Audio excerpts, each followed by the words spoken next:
Where do bees go to the bathroom? The BP station.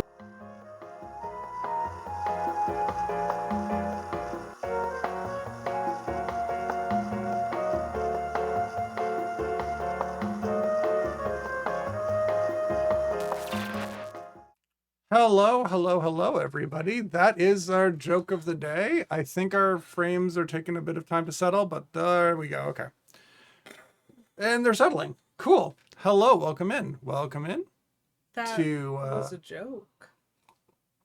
That was a joke. That is our first Vigilant joke. Cobra just resubscribed for 22 months. Hey, I was vibing to that.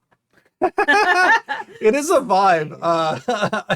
I appreciate the 22 months of support. Thank you for coming back. It is great to see people here today. We are going to be doing some stuff. Oh my gosh. Incoming a raid. Kate Bloomer 27 is here with 3 viewers. Welcome. Hello there. Hello, Kate. General Kate Bloomer. And let me get the proper Twitch shout out in there as well. Thank you so much. Dragon Ball Z. How was that, Kate? Oh boy. Did you get to the Cell games? This is the real question. I don't know how far she played. That's fair. We just started and there's so many finished twos. the Cell games. Amazing. That's great. Now you get to join us in whatever games I Lady have QEW is submitted unprepared to. for this, so Entirely. it's delightful. Have I so- practiced? No. Would I have practiced? Also no. This- Maybe more no. Yeah, possibly. So what we're doing today, sports ball references fell on dead ears. Well, there will probably be opportunity for some sports ball references in this stream. So I have a question because I truly am not on point of memes. Yeah, so that's what I thought you meant but like I didn't I was like, is this one of those sports shirts? I hope you scored more and or less. I'm just here for the food. Like that is how I registered it, but I was like, wait, was there something yesterday that I wasn't paying attention to? Because I have no concept of the passage of time. It's fine. Yeah. So, go sports ball indeed. Speaking of sports ball, what about sports ball? I've heard K Menzel is going to be doing some inflicting of various sports on me. It's very possible. So, let's see. We'd say it's been a good day. We did some shopping today. We sent the sweaters felt appropriate since we're rolling back. If you were here at the very beginning of stream, those of you who are jamming to the rewind music, we're rolling back because we're not gonna do 1985 today, because we're gonna go back further than 1985. Oh no. So it is. That is very fair. Can you just see, this is a moment where I'm like, I wish technology was like true to that Doctor Who episode we were just watching, and you could just like throw Hot Wheels at the screen and have them shoot out at like just disclaimer, do not throw Hot Wheels at your screen. Screens are damaging, and this stream does not take any liability for any toys and or objects and or just general dissatisfaction that you want to launch in the direction of the stream. K Menzel just doesn't like to have fun. It's fine. That's why we're here. Don't tell me what to do. But anyways, as I was saying, thank you everybody for coming in. We are doing a bit of a different thing. A bit of a same thing, really. Anyways, today where we are going to be playing some old games. It's going to be fun. There's no distinct category on Twitch that we're going to fit in today, so I've decided to go for retro. And for some reason, retro locked me into arcade, and that's an interesting tag because it's semi-accurate for today. But not all that retro stuff is arcade. So semi-accuracy is as much as we can hope for Twitch. It is a little bit of Atari 50, so we're going to explore that a little bit. It is missing some interesting ones, but I have noticed that it has 43 new games on top of the existing 4 Atari collections that I already had in my collection. So Chat, the spreadsheet has gotten longer. It has gotten so much longer. So I'm actually excited, and we're going to see probably a lot of hidden misses.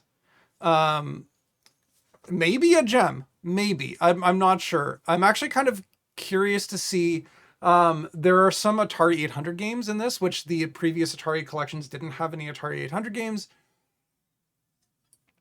And there's a few more 7800 versions, like Atari 7800 versions of stuff that we won't get to today because those are all from the future. But yeah, The future. the future. There is a K Menzel like start screen for future as well as past. So just keep looking out for those start screens because I've gone brand crazy or something. I need to make sure that I'm doing some stuff with my stream setup today and pushing my computer to basically the limit.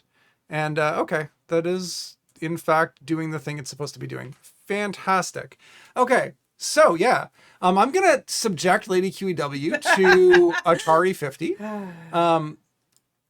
But we're gonna flip over to the cam and see what this does. Yep. It might. By the cam, I mean the everything. scene wherein I have the cam. Expect a bit of sputtering because I'm trying a thing. Ooh, That there we was go. cool. So That was cool. there we go. I got to participate in that. Yeah. Okay. Cool. My hard drives, I think, are going crazy. That's excellent. Yay! I'm recording in so many different ways this stream. So if you follow my social medias you can find them pretty much all listed at kmenzel.ca. There might be some stuff posted in future if I get a chance to edit things, but that probably won't be anytime soon. So we'll see. Okay, let's get into it. This is Atari 50. Woo! I'm going to start it off. I have the Steam version of this, and that is because, okay, so recap to before, because some of you were not here for my struggles. I have Like been me. streaming on Twitch for over 2 years. In fact, over 3 years, possibly even longer. I'm not actually sure when my first stream was. That's the kind of thing that I should probably note down somewhere. Important dates and such. It was a December, I think. So the important thing is that I was starting off by playing a bunch of Atari games from my collection on my Xbox One. And early Atari games and Xbox controllers are a bad combination. So Yep. the Atari 50 collection on Steam lets you use different controllers. So, for example, we do have some Xbox controllers. Me and Lady QEW both have an Xbox controller. I don't know where. I don't want one, but I've been told There's that I also want one. the, it could be Gould technology, but it's actually just a Kensington trackball, which we'll see how that works in the game. And then if we get to any Atari, oh my gosh, sorry, there's a water bottle blocking my, Blocking his access to his closet of technology. Which is rude. So if we get to games on the 2600, Oh my gosh, what the is 2600 had joysticks that are a lot smaller than this and chintzier than this, but we have joysticks as well. So this will probably be Lady QEW's joystick, because that one's just made of plastic. It And, is pretty beautiful, actually, Petulant And Cobra. I will use... I thought it was purple when he first brought it out because of the light that he has shining to like create this one, the... which I That googoned is- the heck out of. And it opens like crazy, so... That woohoo! looks like Klingon technology. So yeah, we have lots of joysticks going on. Speaking of beautiful technology, I will be putting a thing in chat, not in chat, in Discord, for retro, interesting Petulant Cobra. So speaking of old technology, I'm going to be putting something in Discord. I've been cleaning out my computer closet. Which Massively. Sorry. K. Menzel has 1.5 computer closets. And This what is true. he's doing is condensing it down to 1 computer closet. Yes. That's what is happening. And so I have gone through my collection of especially cards and such. I've decided to get rid of the motherboards that are dead and don't work and haven't worked since I got them, including a delightful motherboard I got in a computer from Staples, wherein the network card just didn't work out of the box. And it was always kind of crashy. So, yeah, that was fun. But on Discord, I am going to drop a link because I am willing to share the extra cards that I have with anybody who wants them, if they're willing to front shipping. If not, that stuff will get dumped on eBay. So Sound Blaster 16s and D-Link DFE 538TX network cards and stuff like that.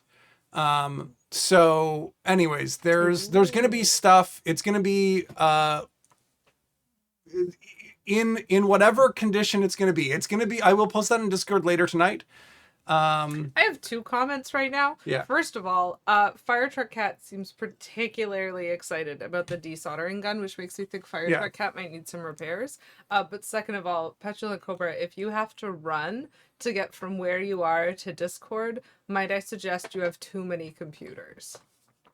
You can never have too many computers. If they're that far apart, No. for his Discord computer and his Twitch computer. You can never have too many computers. Okay, so, that's fair. Then you're very lucky to have that many computers. Yes. Amazing. Exactly. I accidentally said the forbidden words. I don't understand. Sorry. I don't understand what she's going on about. I dressed thematically today as well because I knew I was going to embarrass myself at least once. So Hood of fine. shame. I will retreat. I will retreat. Yeah. So, We're anyways, okay. there's gonna be some stuff available if people want it. What? Atari 50! Yeah, The Atari anniversary celebration. We'll get into this. There will be at least some Anniversaries are fake. happening too. There won't be any Commodore tape noise in this case, Kate Bloomer. I'm sorry for that, but we do get a nice little video intro sequence, so enjoy. Ooh. Oh, right. And also there's an OpenGL and a DirectX version of this. Thank you, Plumberry Muffin, for Hydrate. Oh, and another reason, that's the other thing that I was going to say. Everybody probably knows this because I haven't streamed for like 2 months. But the Firetruck Cat emotes, which are follower emotes, are also available to be used anywhere on Twitch if you're a subscriber. So, if for some reason you didn't realize that follower emotes are now available to subscribers Twitch-wide, something that again has been around and a feature on Twitch for about a month, now you know. Extra sub benefit because I do love those emotes. Phenomenally did a fantastic job. I need to flip that ear in order to actually do what I was trying to do. And I'm still not sure if you can do emote modifications like flipping on anyways, whatever. I'm just gonna play the OpenGL version and we'll see what the performance is like, because there's this option and I googled and no one will tell me the difference, and I don't know if it makes a difference. So, hello, Plumberry. That's so cute. It looks so much more like a gremlin when you don't flip the cat ear. That's true. And That's very cute. and yeah, and we'll see. Plumberry might get to relive the heck that was playing Firetruck. So, Oh no. we're gonna start this off. Gremlins. I still like that cursed view best. Ooh. That looks pretty. That's an eclipse. Oh, the digital eclipse. Oh my gosh. All 3. And then there's just no like music here in this collection, which is like no start screen music, which is disappointing. But it is what it is. We're gonna go into this. I mean, So everything about this so far has been fantastic. that's fair, Plumberry Muffin. That is fair. So this is Atari 50.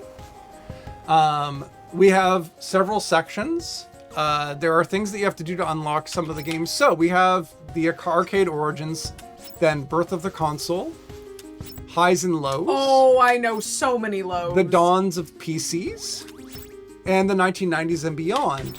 So today we're going to jump into arcade origins. First, I'll look through the options. There's credits, language English, menu music, mouse sensitivity, some resolution and stuff like that. Fun times. Okay. So we're going to be very completionist about this collection because there are percentages and apparently firework effects when you complete all of something. So we'll see. I don't know. Lady QW, you have a question? I have a question, streamer. Do you have to be good at this in order to get percentages? I don't think so. Okay, good. So here we go. And we'll just check stuff out. In the beginning, in a world where pinball was king, two engineers dreamed that coin-operated games played on computers could become the next big thing. A company called Syzygy was where it all started. Computer Space. The first arcade game, Computer Space, was designed by Atari co-founders Ted Dabney and Nolan Bushnell and manufactured by Nutting Associates. It was based on the 1962 computer game Space War. Does anyone else feel and like I they can should see be them. redeeming knowledge small for all of these little facts? No, you get free knowledge. That's the fun part of this. Yes. What? So here we have the... I can zoom this? I don't know. There were controls that it talked about. Oh, plus and minus. Ooh, Image. that's exciting. Value. So like that is a that's a pretty I just love the custom arcade machines that existed back in the day. Like that is so only useful for this one game. Yeah, that kind of makes sense. Definitely It was an era. definitely an era. That's what So you get in we school have for this. videos. Let's find out if we get DMCA destroyed on things like YouTube for playing through this video content and seeing what happens. So finding the first computer space in the year 2000, former Atari employee Jerry Jessup saw a newspaper ad for a computer space machine. In a Quonset hut on a sunflower seed farm in California, he found the first computer space machine ever manufactured.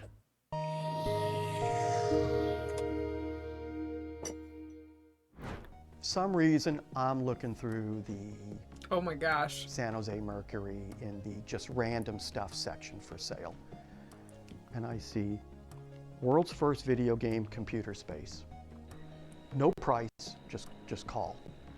I'm like, wow, I'm pretty interested in this. So I called the guy. I said, so you got a computer space? Yeah. First game ever. Okay, great. What color is it? And he goes, well, what color do you want? And I'm like, wow, this is getting very interesting because who has a whole bunch of computer spaces and who would know that they came in all these different colors? He goes, I got a yellow, a solid blue, metal flake blue, and metal flake red.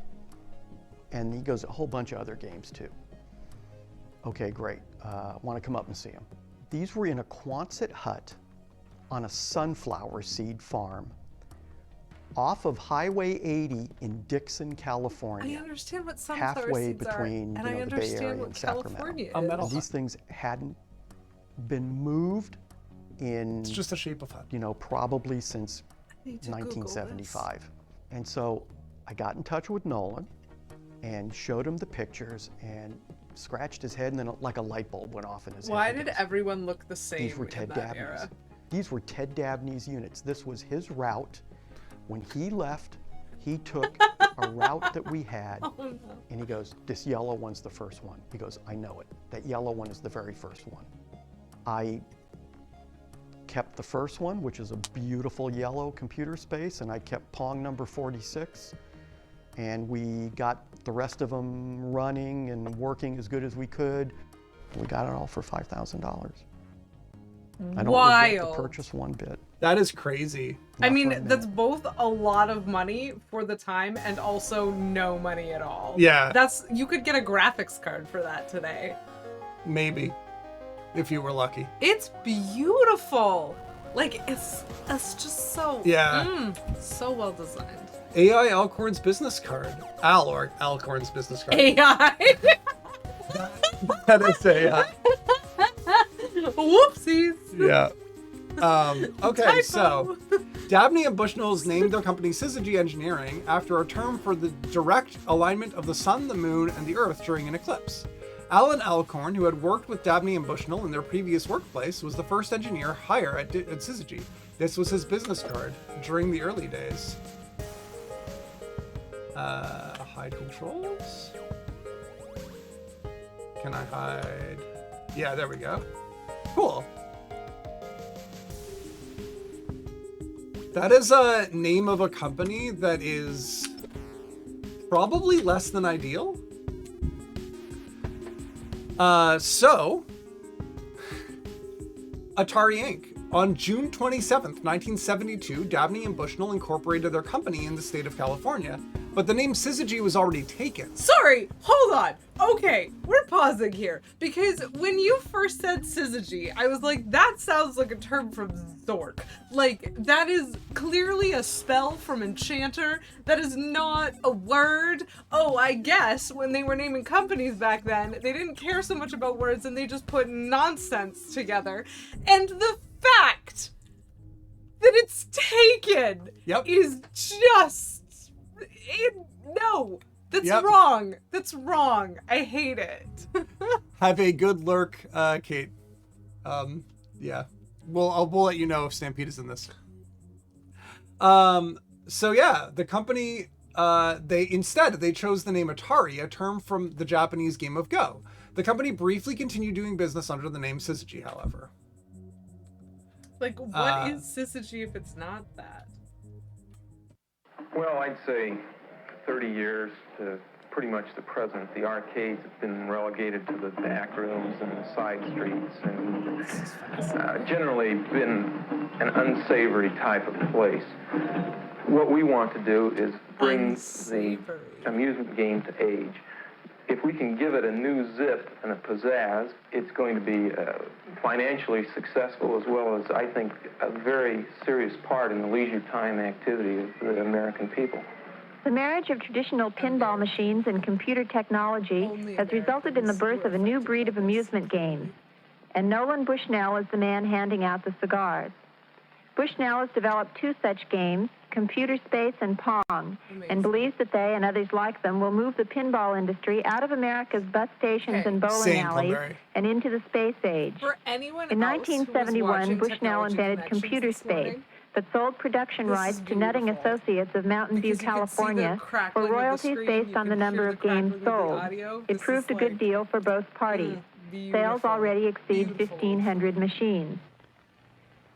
Computer Space, like Pong, sells for around $1,000 and is played on the screen of a standard television set, which has been programmed to display the desired game. In Computer Space, the player controls a rocket ship, which is trying to shoot down enemy flying saucers while avoiding their missiles.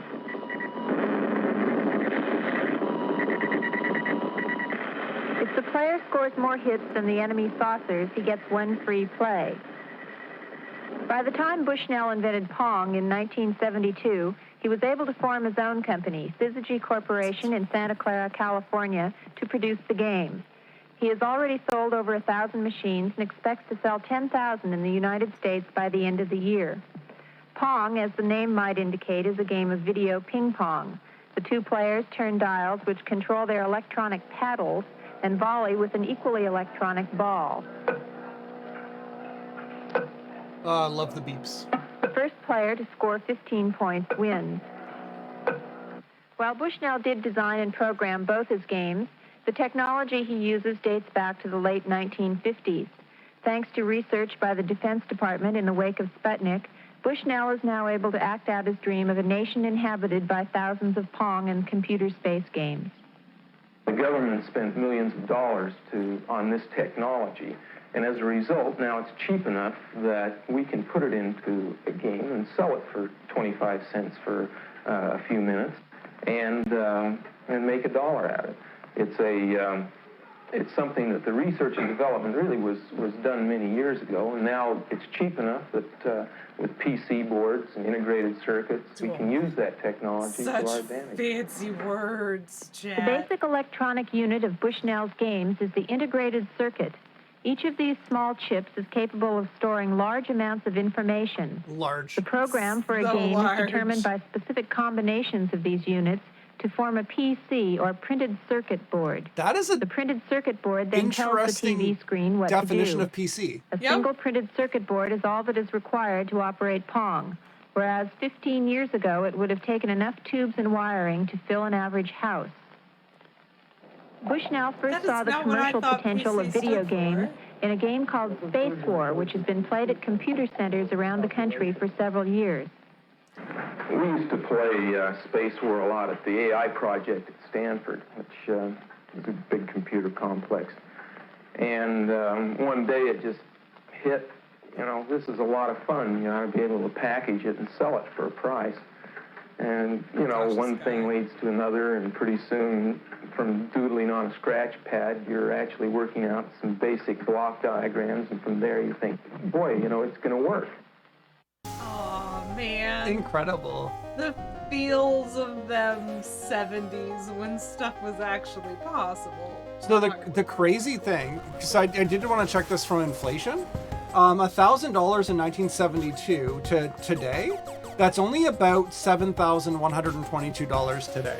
Which ultimately, for an arcade machine, like for a company to be able to buy an arcade machine and pop it in their bar or whatever, like realistically, that's not bad as a business expense. It's kind of similar to a jukebox, one presumes. Yeah, I mean, like, something to make people stick around a little bit longer. and you're talking a quarter. The play is a quarter per play. Yeah. So that's roughly $4,000 in play pays back the entire machine.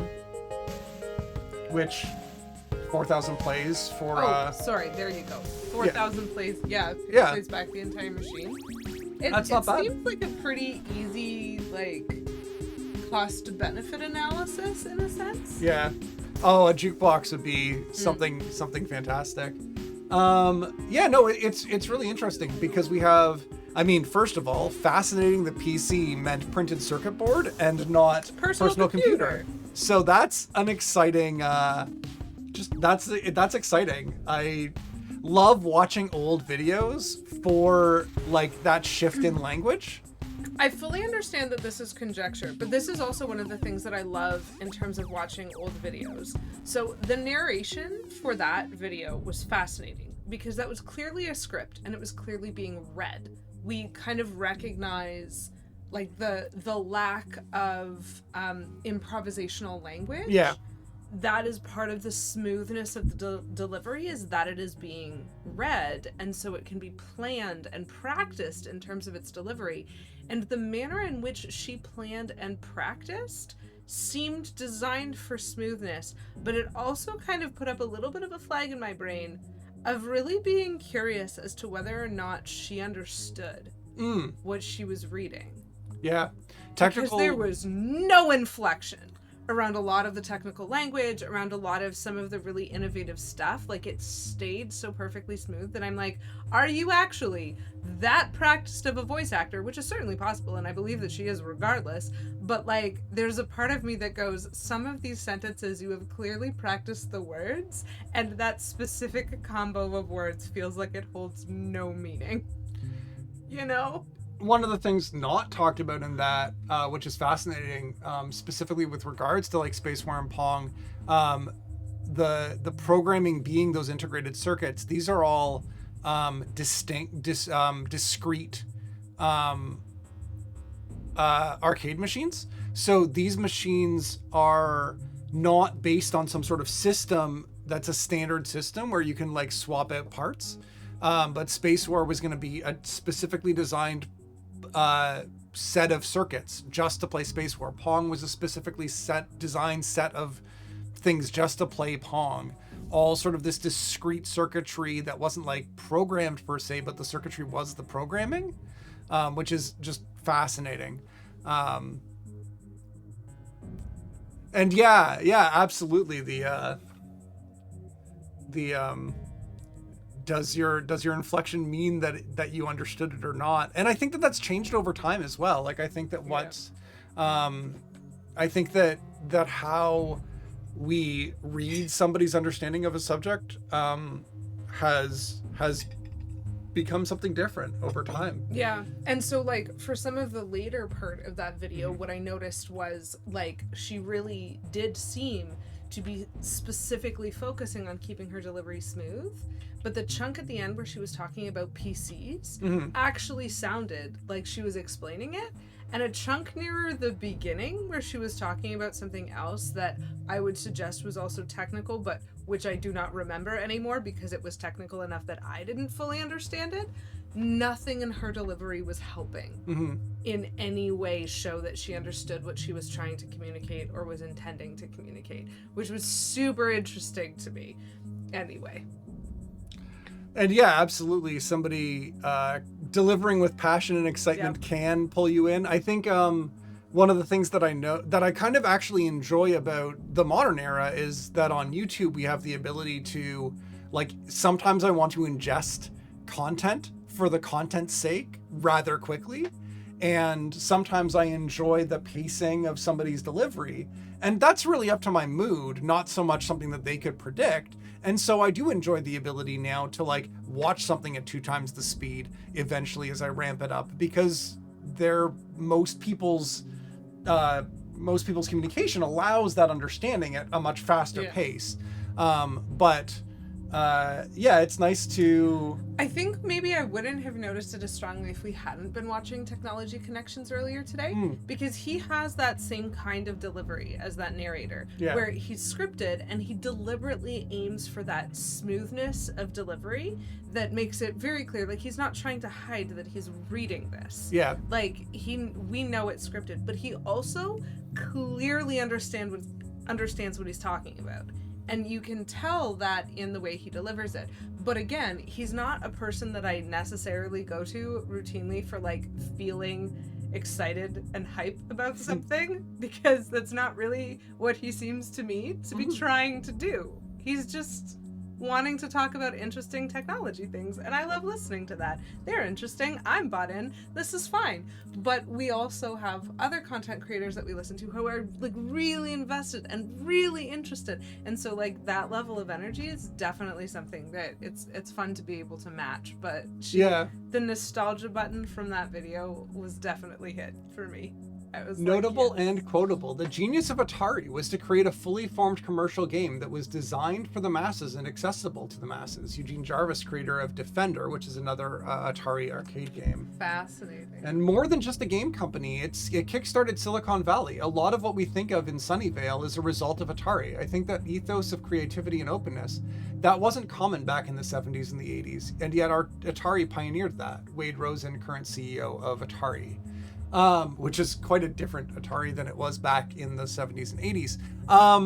I think there are interesting things about this like whole feeling of like development of things like that. I noticed that like their first commercial Space Wars, which we don't get to play unfortunately, but that's representative of this whole concept of like there was software that was free on these mainframes at universities, and here's somebody taking that like free software and commercializing it and making it a product. And that was a conflict, because should things that are computer programs be sold?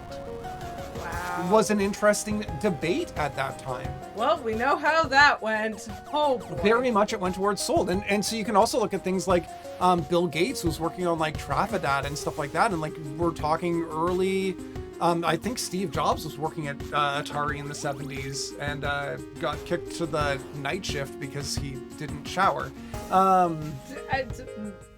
Okay. Yeah. I mean, if he puts this video, which is interesting, because a lot of what we think of like the ethos of creativity and openness, and yet not that much openness that it would accommodate the sort of founder of Apple. Yep. Anyways, just fascinating. That is. So then Pong. Well, Oh, Pong yeah. was not the first arcade game. It was the first successful one, selling thousands more units than Computer Space. And bringing in many more quarters. It's no exaggeration to say that the simple tennis game launched an entire industry.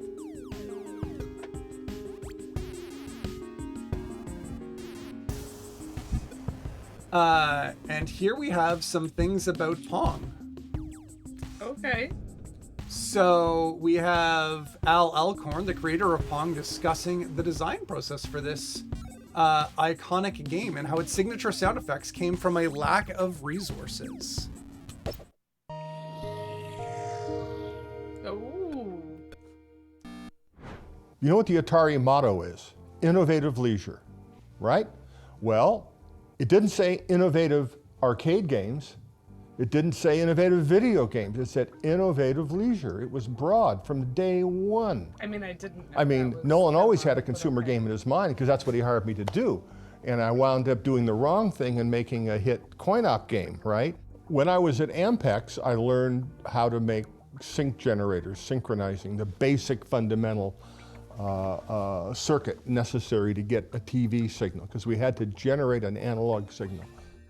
So you do that and you get the ball at one speed and you put paddles up, and it's a very, very boring game. And so I added the speed up and I added the angles off of that, just, Everyone in that. you know, to make it playable, interesting. And so it started getting a little interesting. That's cute. And Nolan said, well, it's got to have score. We had a pretty good game, and hey, great. So what are you going to do for sound? I go, sound? I'm already over budget. What am I going to do?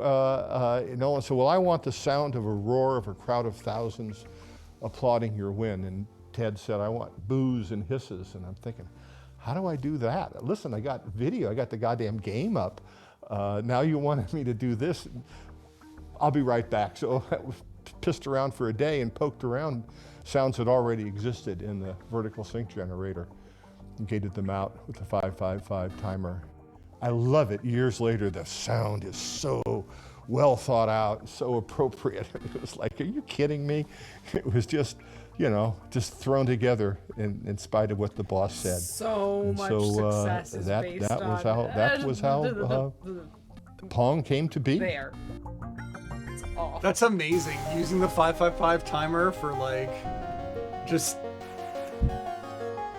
sound as well, tapping that, fantastic. Promotional flyers. This is actually, I use promotional flyers for my arcade icons at the bottom of the screen. Oh no, Chad, it's a video skill game. I love, by the way, the newest 2-player video skill game. Pong, 1972. The newest one of like Oh, four. previous one. It reminds me, there was it might have been a QI question that they were answering. Anyway, somebody was discussing this of like, if you were reading from the day that the printing press came out, like at what point could you no longer reasonably be reading every new book that was printed? Oh my gosh, probably like a week. It's not, because like a book would be printed, and then a couple of years later, another book would be printed. And so you actually have time, and it's like a decade and a half that you get of being able to read every single book that's printed. Before suddenly it takes off and balloons, and like, wow. it's just, it's fascinating. I'll try to track that down again. That's super interesting. Ball serves automatically. That is a feature, chat. That is a feature. So Pong's not a original bug. flyer still included the name Syzygy Entertainment, but later materials accentuated the Atari name and the Fuji logo. So yeah, Syzygy Engineering. some of those, yes. That's some of those. Just the things that are maybe hard to read on the screen, but striking attract mode, which is the attract mode for those who don't know arcade games. That's what plays on the screen when nobody is playing the game. So as you're walking by an arcade machine and it's doing something, that's called attract mode. Because it's to because attract it's in the mode people. to attract Yes. someone to come and play. So ball serves automatically. I get it. Realistic sounds of ball bouncing, striking paddles. Oh my simple gosh, to operate chat, controls. the sound was actually a feature. Yep. Not just a flung Oh, together absolutely. thing in the last second. A solid state TV and components for long, rugged life. 1-year computer warranty. Proven high profits in location after location. Low key cabinets suitable for sophisticated locations. And you can see that this is not the flashy like metal like Space Wars box. Yeah. Now this is a wood box that can fit in like your hotel lobby maybe, or your I just love the N. yeah. Like, And this, so the font. Oh, it's so good. This is the font product so good. Oh gosh, I wish I could figure out how do I go to It my controls revolutionized again. the amusement game industry. Oops, let me just no, it's not gonna. There we go. Okay, hide captions. There we go. This is the product that revolutionized the amusement game industry. This is the company that conceptualized, designed, and introduced Pong. This is the company that is now integrating digital computers, video technology, and laser film techniques into a host of new game breakthroughs. Okay. This is So I more was of an gonna say advertisement this for Atari. About the last poster. Not this one. The last poster. This one.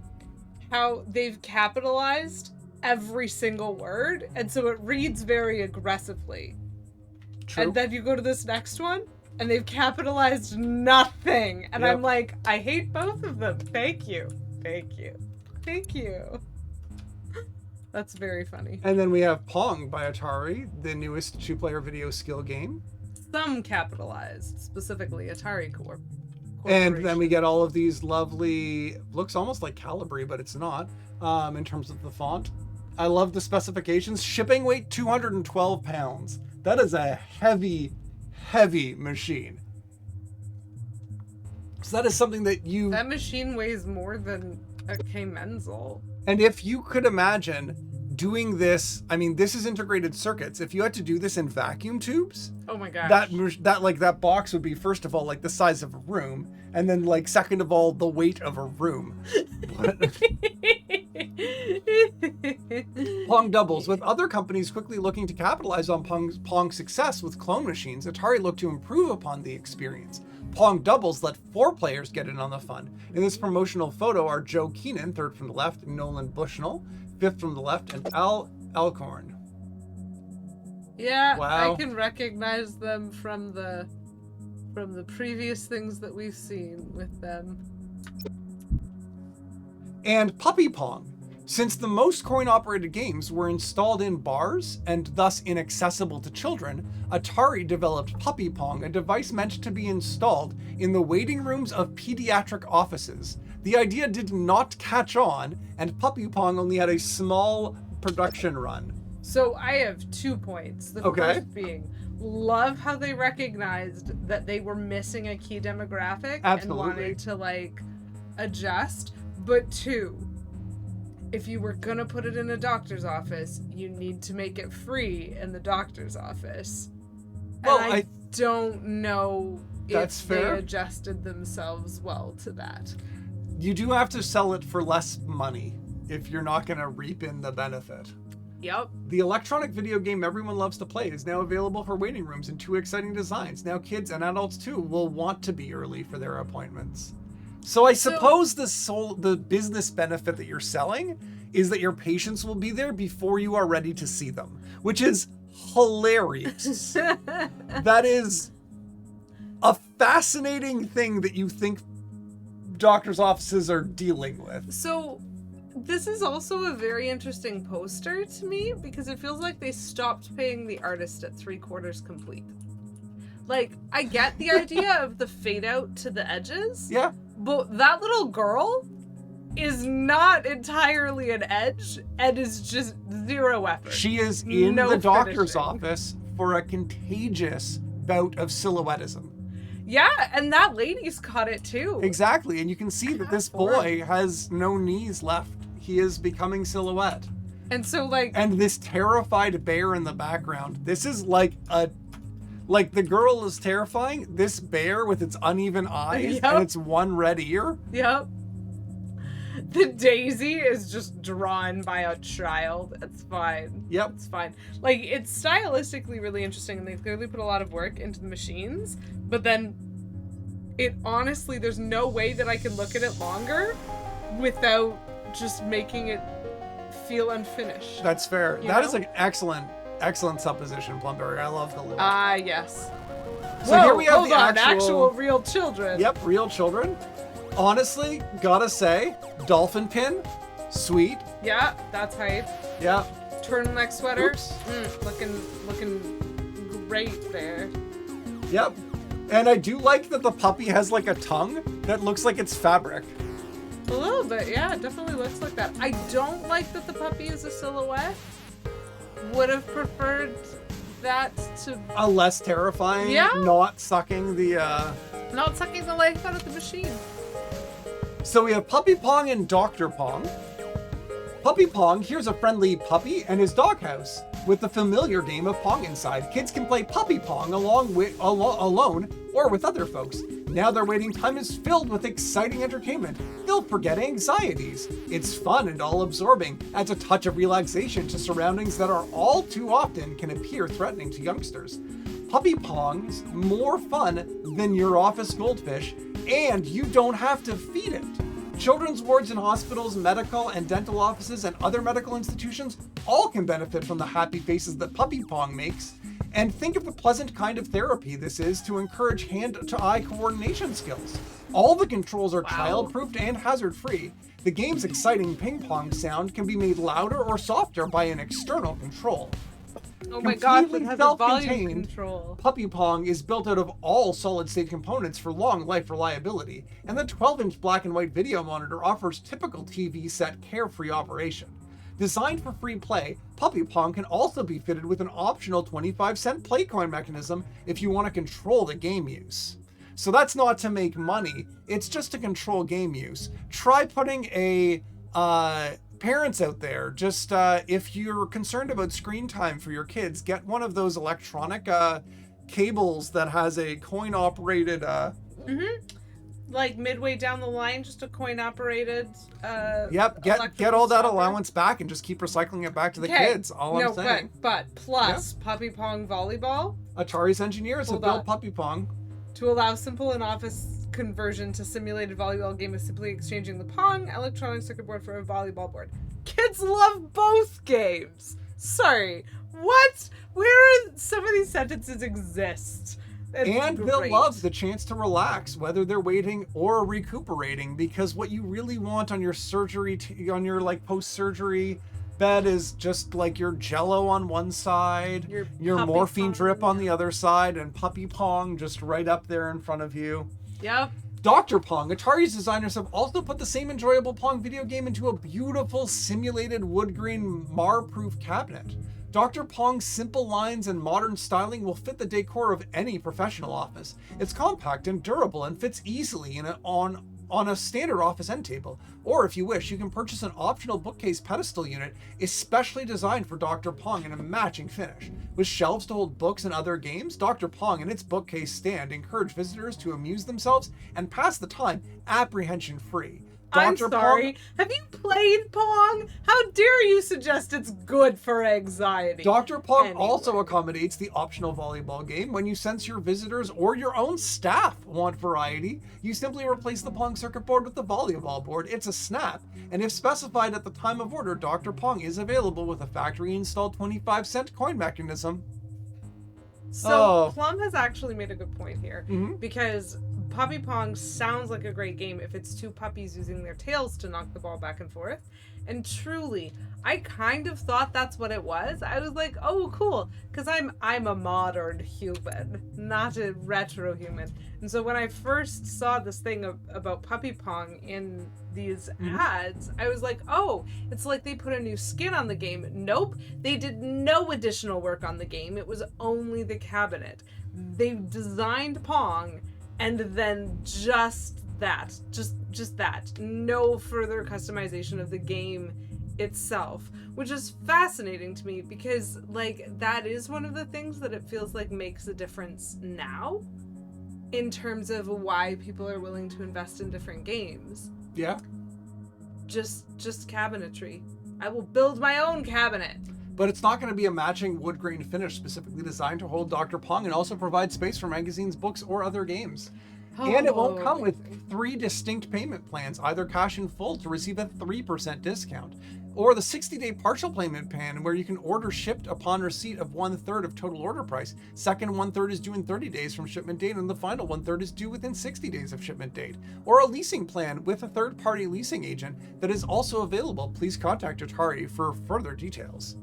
So that is also fascinating because that's kind of a bet on, hey, you want this but you can't afford it. Well, let's see how much money you make off of it. I also think that Let's lease it back. to look at the warranties is really interesting.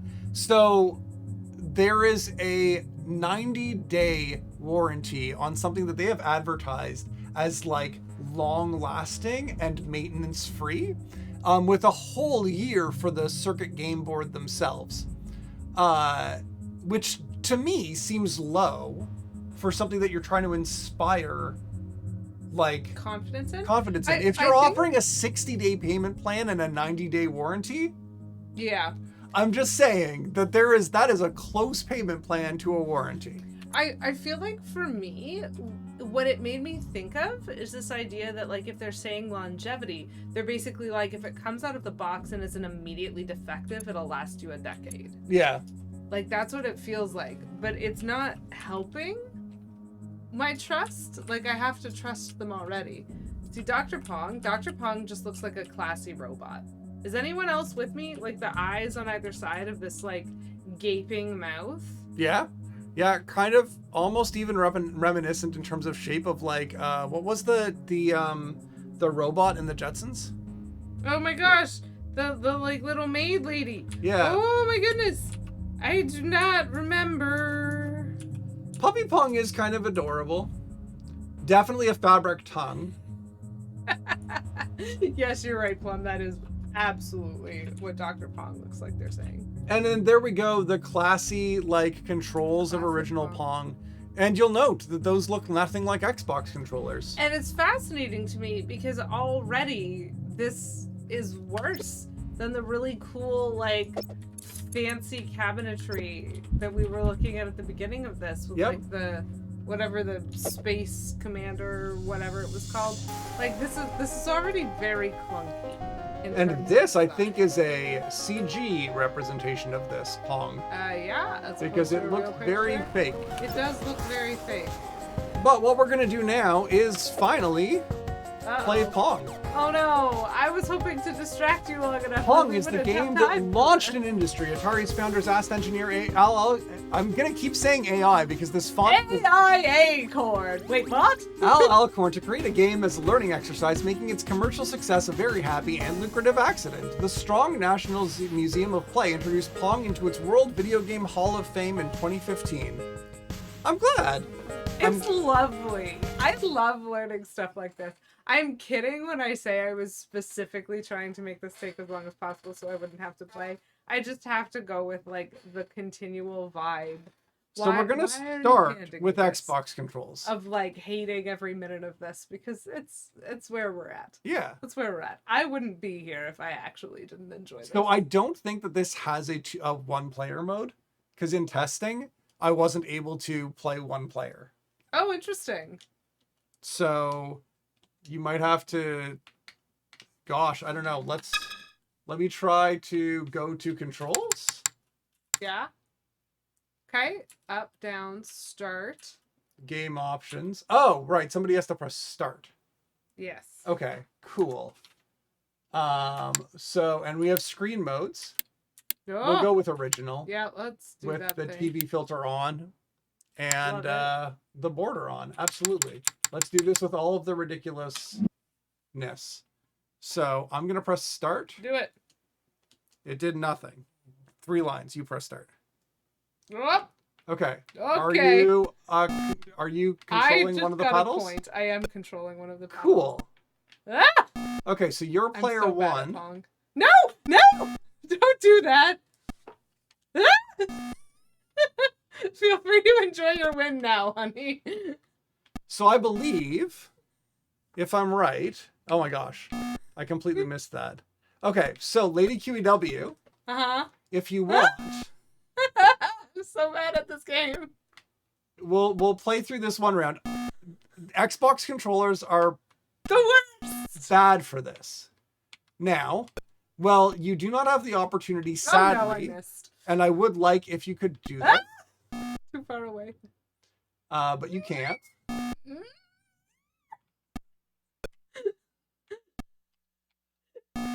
This is more equal than Than I expected. than Lady QW expected. That's for sure. You were gonna be kind of good at it, and this was always what I expected from me. Nope, too far.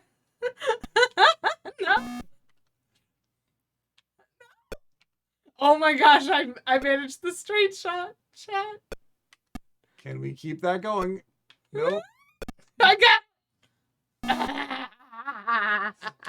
Hey, Kate. Yeah, we've gotten all the way to Pong so far. Dying. I forget when this ends. Also, it might be it's the 70s, so very possibly Never? 21. Oh, it definitely ends. Nope, too far. No, why would you do that? So there are a couple of disappointing things with computer controls. Okay. And Like that is everything? no, just in terms of like the way that Steam okay, so it's 15. playing up to 15. So what you can do on a computer though, which I am curious about, is that one player can play with the mouse. So in this case, I have the trackball hooked up as the mouse. Oh no. And so all you have to do is go up and down on the trackball to move the paddle. Okay. So enter will start the game. Okay. Oh, I have. Oh my stars! The fine control of this. Nope. Oh my goodness. Oops. Chat, this is so much better. And so this is Even what though we're it's learning. always right. Learning about arcade emulation is that it's actually kind of hard to emulate a paddle game on Oh, still did it wrong. My skill is still questionable. on Xbox controls. You're getting the top of the paddle. Yeah. I just when I think I have it where the paddle that was a much better like back and forth. Oh Yep. nope, not even close. Oh, it moves so much faster. It's so much better at being fast. No, I'm still not very good at understanding the visual component, but it is. No, I just breezed right by that. The PS4. Oh yeah, that would be an interesting one, Kate. The touchpad got would I got it. Like I laugh and you can see it jiggle because it's so sensitive. So the My paddle interesting. don't jiggle. So the best, the biggest problem with emulating a paddle game like Pong Ooh, too late. is that the paddle itself, the dial itself on the original console was a like discrete rotary dial, wherein it directly mapped to your paddle's position. So it wasn't relative; it was absolute positioning, which meant that oh my gosh. Oh, I still missed. Dang, why is it so there? We're on speed ups now. Why? Why This is is what it going makes it a fast? relaxing game for your patients. Yeah, the anxiety. Oh no, I missed. Ooh, oh, you got it.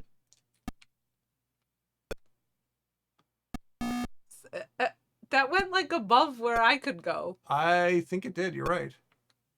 I mean, that's like the third time I've seen something like that happen where I could swear, wow, nope, too fast. But yeah, the fact that you could do Nope.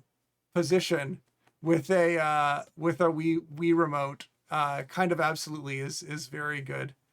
Yeah, that is. I mean, technically, Kate, I have this all in a spreadsheet, so I just didn't happen to remember. But yeah, There are some games that aren't here. There are some games Mr. Johnson, that your are. blood pressure is incredibly high. We'll need to prescribe you some pills, and your bill is now $2,000. That is, All right, in fact, one more game. me. And you can also try with the mouse if No. you'd like. No, No, you want the trackball? I want to figure out if I can figure this out. Okay. This is the weirdest thing to explain, but like I don't think I have to, because I would imagine most people in this chat have. See, like I can't go higher than that. Whoa! Like the response. Yeah, you can't go higher than that. That's part of Pong. Yeah, I know, but that means when the ball's going higher than that, I just lose. Yep. And that's rude. Like the responsiveness of it. I was a little bit too late for that. Nope. Seriously, rude. The responsiveness of it is a lot better than with the controller.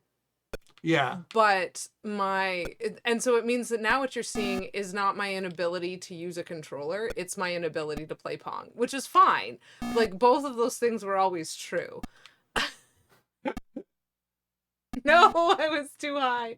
I went high immediately. I think the cruelest part of Pong is that It serves from the halfway line. I have no time to react to the line. I find the cruelest part of Pong is the fact that the ball has a solid second of being behind you before you lose the point, and you can't do anything about it.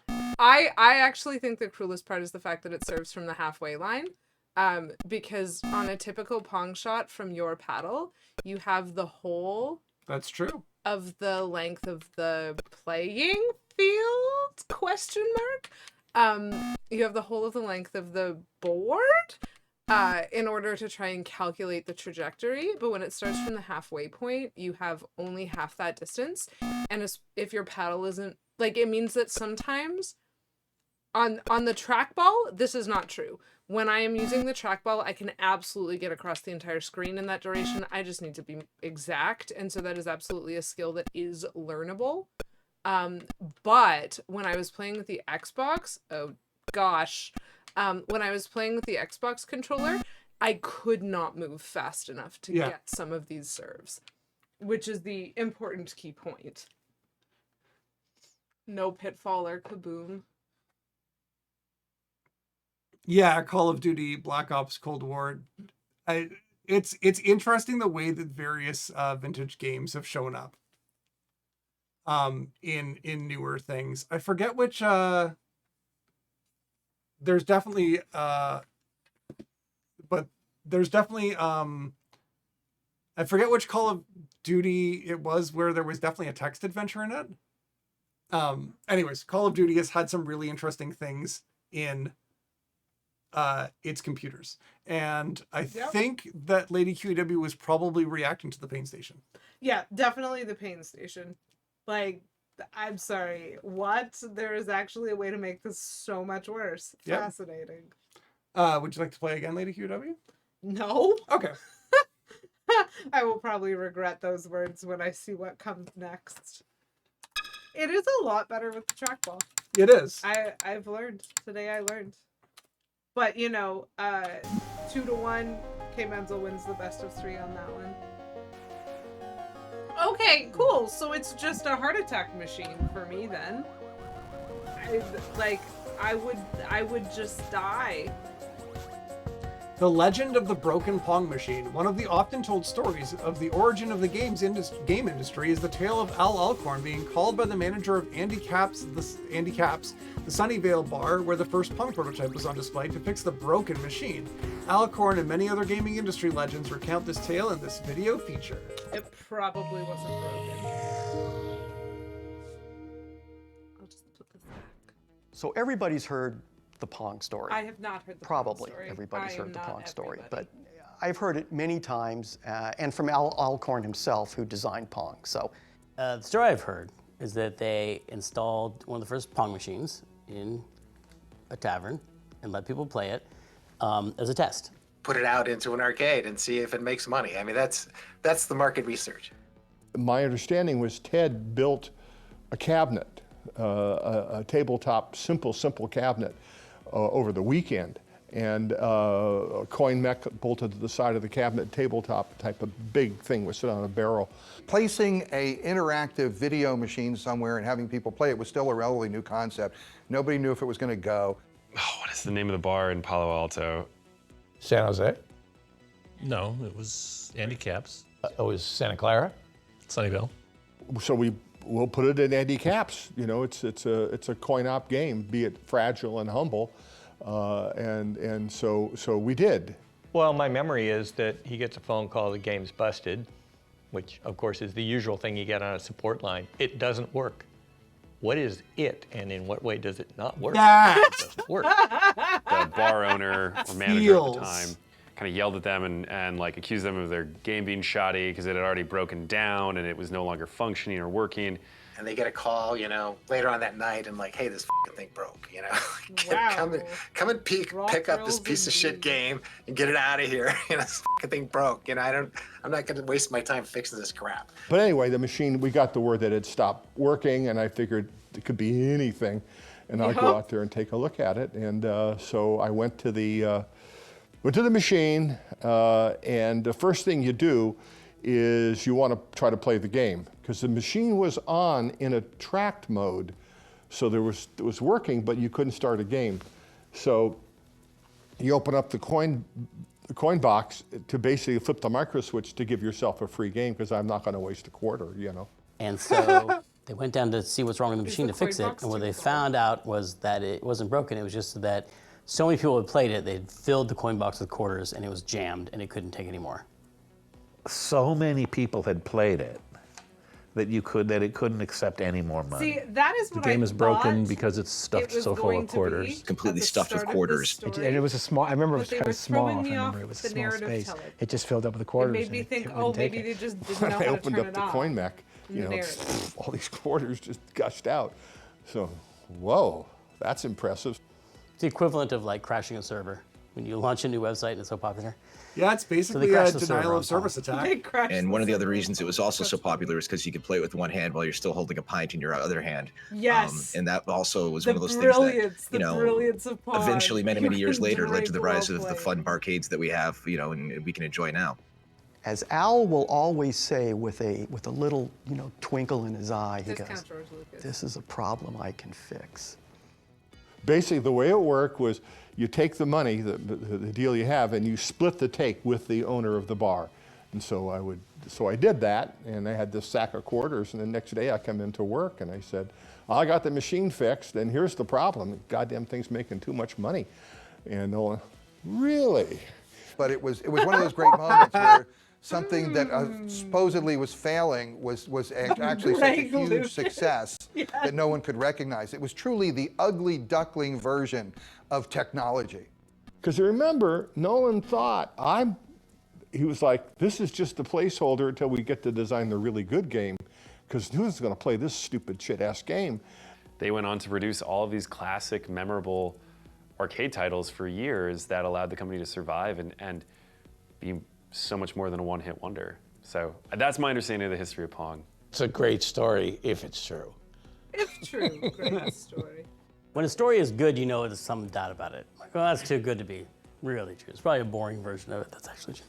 You know, it sounds realistic to me. You know, I mean, Every time someone talks about I've kind of seen that happen on my own, and to me when a you do little get bit a really like great game, the coins will just overflow. Like, not and, that they have a stutter, but that they started, paused, it's and kind of a cool rethought. They were feeling. like, an Alcorn. Like, Anyway, it doesn't that's how sound that like all a happened. name to me. Yeah. It sounds like a correction of pronunciation, which is very funny. I'm sorry, Al. You're great.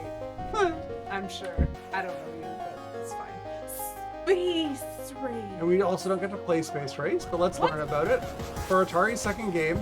So yeah, I think so Kate, I'll be honest, the reason why I got this is the fourth Sword Quest game. Yeah.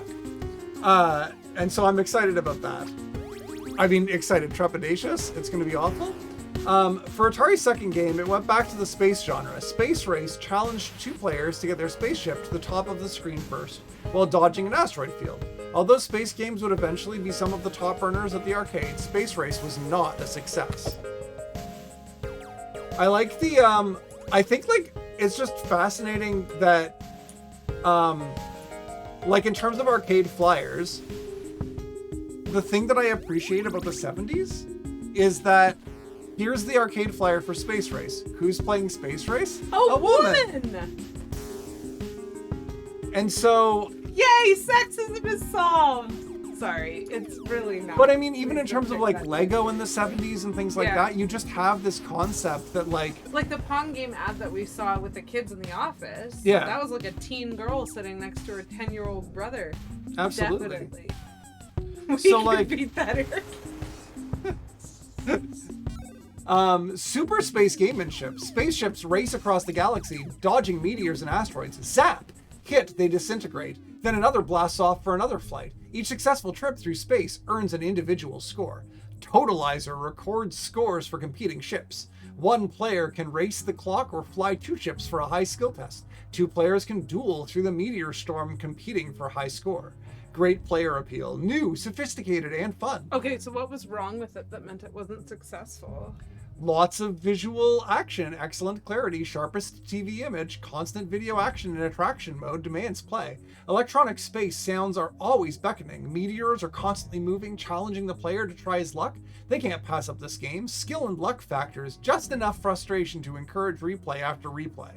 Reliable, Just enough solid state frustration. Durastress computer with 1-year warranty. Repairs after initial warranty period are made for a nominal cost. Major components tested to mil-spec 883, rugged console, precision engineering. Designed and built by the originators of video game technology. This means less downtime for your customer, less headaches for you. Easy to operate and service, front access to major components and separately locked cash box. Clean contemporary look, Space Race can be placed anywhere and everywhere. Fine shops, restaurants, waiting rooms, recreation areas, reception lobbies, offices, fast profit maker. Game time owner adjustable from 45 seconds to 3 minutes. 2 plays for 25 cents at the flip of a switch. Height 58 inches, blah, blah, blah, blah, blah. Weight 217 pounds. We're Even getting heavier. heavy. Another winner from Atari, this reliable leader in video games. Call or write Mr. Pat Carnes, National Sales Manager, for further Ooh, details. Pat Carnes. Call or write. I have not read that, Kate Bloomer. Sounds fantastic. I've got eyes on figuring out what that is. That looks illegal. And so then we have Gotcha, which is, that's a control scheme. Those are certainly controls on that those cabinet. are choices. Sorry, does anyone... Okay, no, but Atari's seriously, 4th game was a look at simple those maze models. game. Yeah. Look at those models. Yeah. Tell me that's not Kelso and Blonde Donna right now. Atari's 4th game was a simple maze game in which one player attempted to catch the other. What made Gotcha controversial were the pink domes covering the joysticks, which were meant to resemble breasts. This game's cool. risque flyer extended the metaphor. Ultimately, the domes were removed from the machines because of cost concerns. Costs with all the lawsuits! Probably costs with all of the just breakage of the component, because it's Yeah, that's not actually the joystick itself. Oh, The man. joystick is Yeah, no. underneath this No, like plastic. awful. Don't add an extra. An amazing maze of fun. The walls of the maze are displayed on the video screen, constantly change position, while the pursuer, a square, controlled by one of the players, chases the pursued, a plus sign, controlled by a second player. As the pursuer moves in closer and closer to the pursued, an electronic beep sound increases in frequency to a fever pitch until the pursued is finally caught and wiped off the screen. Each time there's a catch, a point is scored, and the chase begins. Lots of visual and sound action. The pursuer and pursued symbols are in constant motion, and Gotcha keeps beeping even when the game's not being played. It's irresistible. A challenge for both players, Gotcha is another great video game from Atari, this time with plenty of psychological twists and turns and free-flowing adrenaline.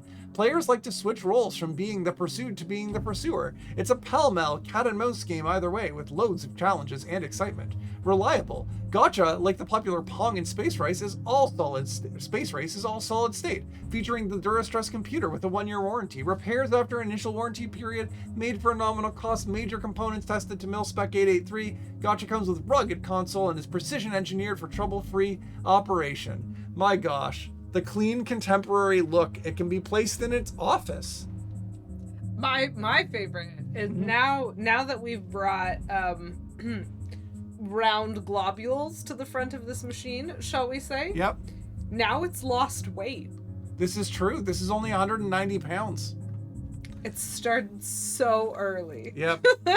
Another impossible body standard for women. One of the interesting things with this... I am not box-like enough. One of the interesting things with this game and the previous game is that the game time is owner adjustable. And so unlike Pong, where the game is up to 15 points, the game time on these games is just whatever the owner sets it to. Very possible to backfire if you set it too short, because people might not like it enough to go for a second buy.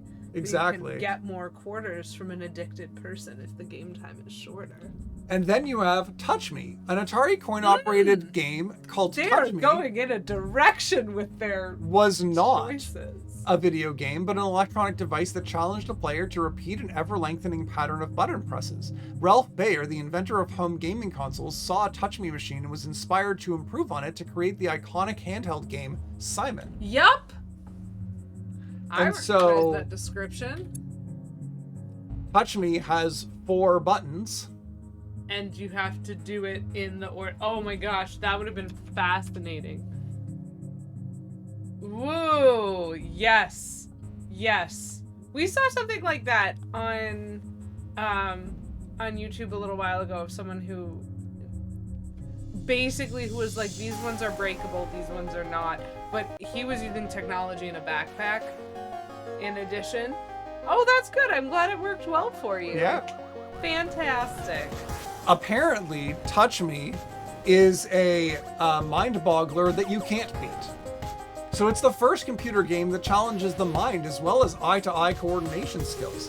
Playtime is limited only by players' ability to remember and repeat correctly the ever-changing sound patterns. The computer allows 3 mistakes after which gameplay is ended. Nobody can give up after 1 quarter try. Skill improves with practice, and repeat practice is psychologically a must for every game challenges you to do better. Repeat challenge goes on, as does the revenue to you, and no one can beat or master the game. Beep or bleep. Touch Me challenges the player to remember the sequence of sight and sound and correctly repeat the pattern. The drop of the quarter in the top-mounted acceptor activates the computer to present a single tone sound. When the sound occurs, the corresponding light button gives a visual cue. Then the game pauses long enough for the player to confirm the sound to the computer by pressing the same button that lit. Oops, wrong button, error number 1, and a lighted window tells the player he's goofed. Then another chance, the sound and lightened button are repeated by the computer. Another pause, right, you've hit the right buttons in the right sequence, and the game goes on to another sequence. Every player response adds an additional sound note to the sequence. Beep, beep, bloop, beep, bloop. Did you correctly repeat those sounds when the buttons lit? Sorry, only 3 errors per game. You'll have to insert another 25 cents and try again. The score and the quarters add up. A digital score window. This game, I would have gotten addicted to in the 70s. This is right up my alley. A digital score window shows the total number of different sound sequences a player correctly repeats, just like the game counter inside the game tallies up the many, many quarters. Touch Me attracts. No one can play it just once because Touch Me challenges your memory. You've got to play it again because you must be able to do better than the first time. Tough and reliable, an Atari tradition. And this is now only 120 pounds because this doesn't have a screen in it. Oh gosh. So those are choices of games. That is where they went next. Yep. While Atari was quite successful in 1973, it felt it was being held back by the fact that coin-operated machine distributors wanted exclusive agreements. So it created a competitor called Key Games, a separate company headed up by Joe Keenan that would sell similar machines to other distributors. Key's game Elimination was released by Atari as Quadrapong, for example. Oh my gosh, they hacked the monopoly of capitalism. This military combat game awful. was the only title produced by Key Games that was not a clone of an Atari product. Shortly after its release, Atari formally acquired Key, bringing an end to the fiction that they were competitive rivals. However, the Key Games division continued operation under its own name until 1978. So Key Games released Tank, with realistic tank controls. And by the way, realistic tank controls are awful because realistic tank controls are one joystick for one of the treads and another joystick for the other tread. And you turn by... Oh no, that's horrible. horrible. Yeah, so you don't want realistic tank controls. You feel good as your tank rolls along the road. No, you Suddenly, the don't. crunching, clanking sounds of another tank tread is heard. A shell bursts near your tank. You swing toward the enemy and fire. Missed, you reload and take evasive action. The enemy tank gets closer, trying for a better shot. It fires just to the right. You break and swing and fire point blank. Your shell whirs, and then the ground shakes as it explodes. The enemy tank lies still. You've won. The enemy tank lies still in realistic tank sounds, rumbling as they move, the clanking of treads. A small burst as the cannons fire, a big burst as the tank explodes. True to life tank controls too. Tank, you've never had it so real. I guess. Delightful. That was both of those images. And then Quadratank, the first new entry in the tank series since 1978. Quadratank is a 4-player twist on the classic tank combat gameplay. Developed in 2022 by Digital Eclipse, it features from all tank games, even letting you play on ice. I remember that. We played Combat. I remember playing Combat. But we haven't played Quadratank. We have not played Quadratank. Well, there's only 2 of us, honey. And so I'm going to skip Quadratank for now, and that is because it's a... because I don't have the information for it yet in my system. So we're going to skip the reimagined games for now, and we'll play the reimagined games when they actually come up chronologically, which is 2022. Sure. Oh, no. And we might fast forward to those so that I can finish out the collection. From transistors to CPUs, early arcade games like Tang and Pong were not software programs. Instead, they were built purely out of custom computer hardware, mounted on massive motherboards. The 1975 release of this incredibly affordable MOS 6502 processor meant that Atari and others can now program their games in software. Fascinating. What a change. Home Pong. Although the Magnavox Odyssey, designed by Ralph Baer, had already come out in 1972, the home game craze truly kicked off with the wildly successful Home Pong, first released as shown here, by the retailer Sears as Telegames Pong for the 1975 Christmas season. My stars. Atari Pinball? Atari launched the pinball division in 1975 with the aim of innovating on the still popular game. Atari built more expensive machines with advanced computer hardware and larger playfields, but the new technology was not reliable. Atari quickly left the pinball business, but not before producing some interesting tables. Atari's pinball program. Problem. Video time.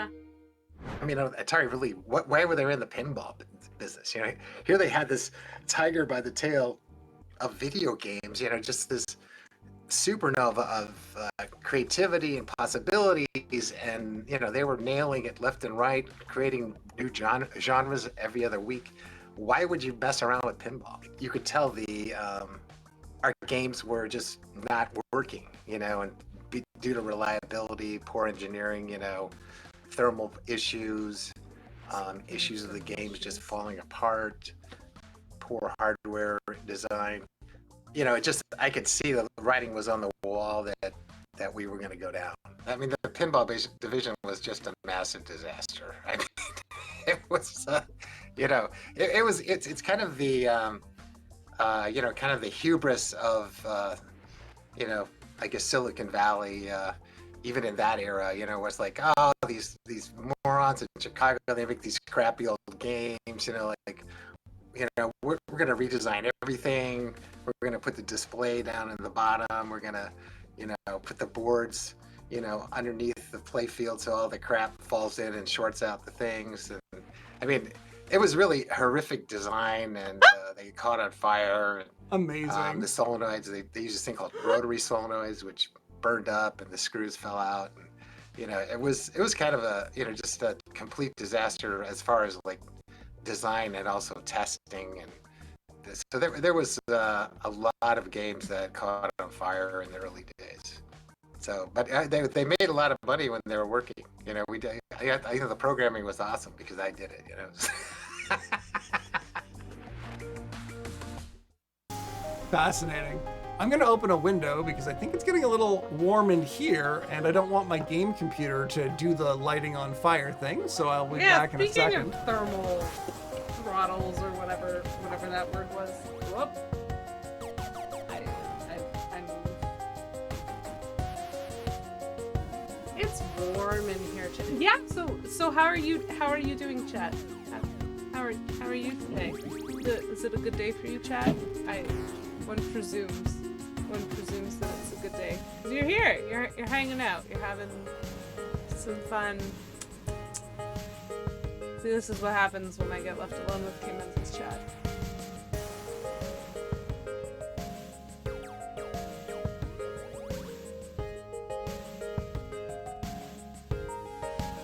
But it seems fine. Pinball machines that get set on fire. That doesn't seem like a severe problem for most establishments which would have a pinball machine.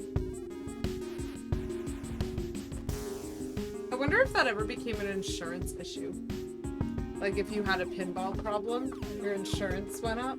Oh, that would be interesting. Yeah. I think it probably only created like small electrical fires, but like. True. Yeah, maybe you would have to have a good better insurance. The cool air. Cold winter air. That's the nice thing about winter, is that when we open the window, it doesn't get warmer. Unlike every other time of the year. The Atarians. Atari entered pinball market in 1977 with the Atarians, which featured a wide-body playfield that was 27 inches wide compared to a standard machine's approximate 20-inch width. It was also an early example of pinball game controlled by a computer processor versus simply being built out of electromechanical parts. Wow. That is like quite the game. That is definitely something. Lots of bright lights. Really love it. Loving the bright lights.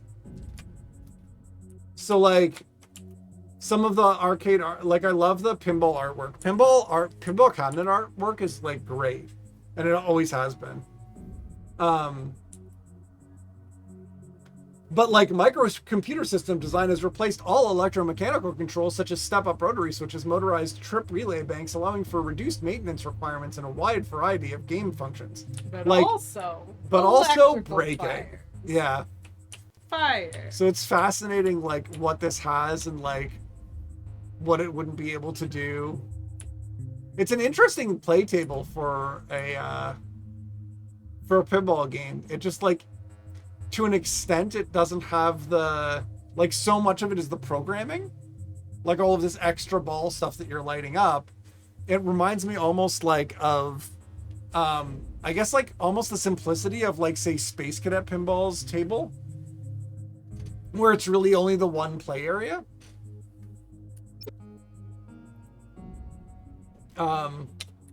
Oops.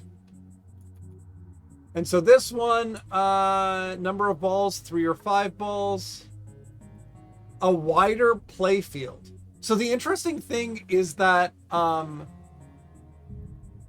guess in terms of wider play field, they're talking about how the play field itself is wider in the cabinet than most pinball things.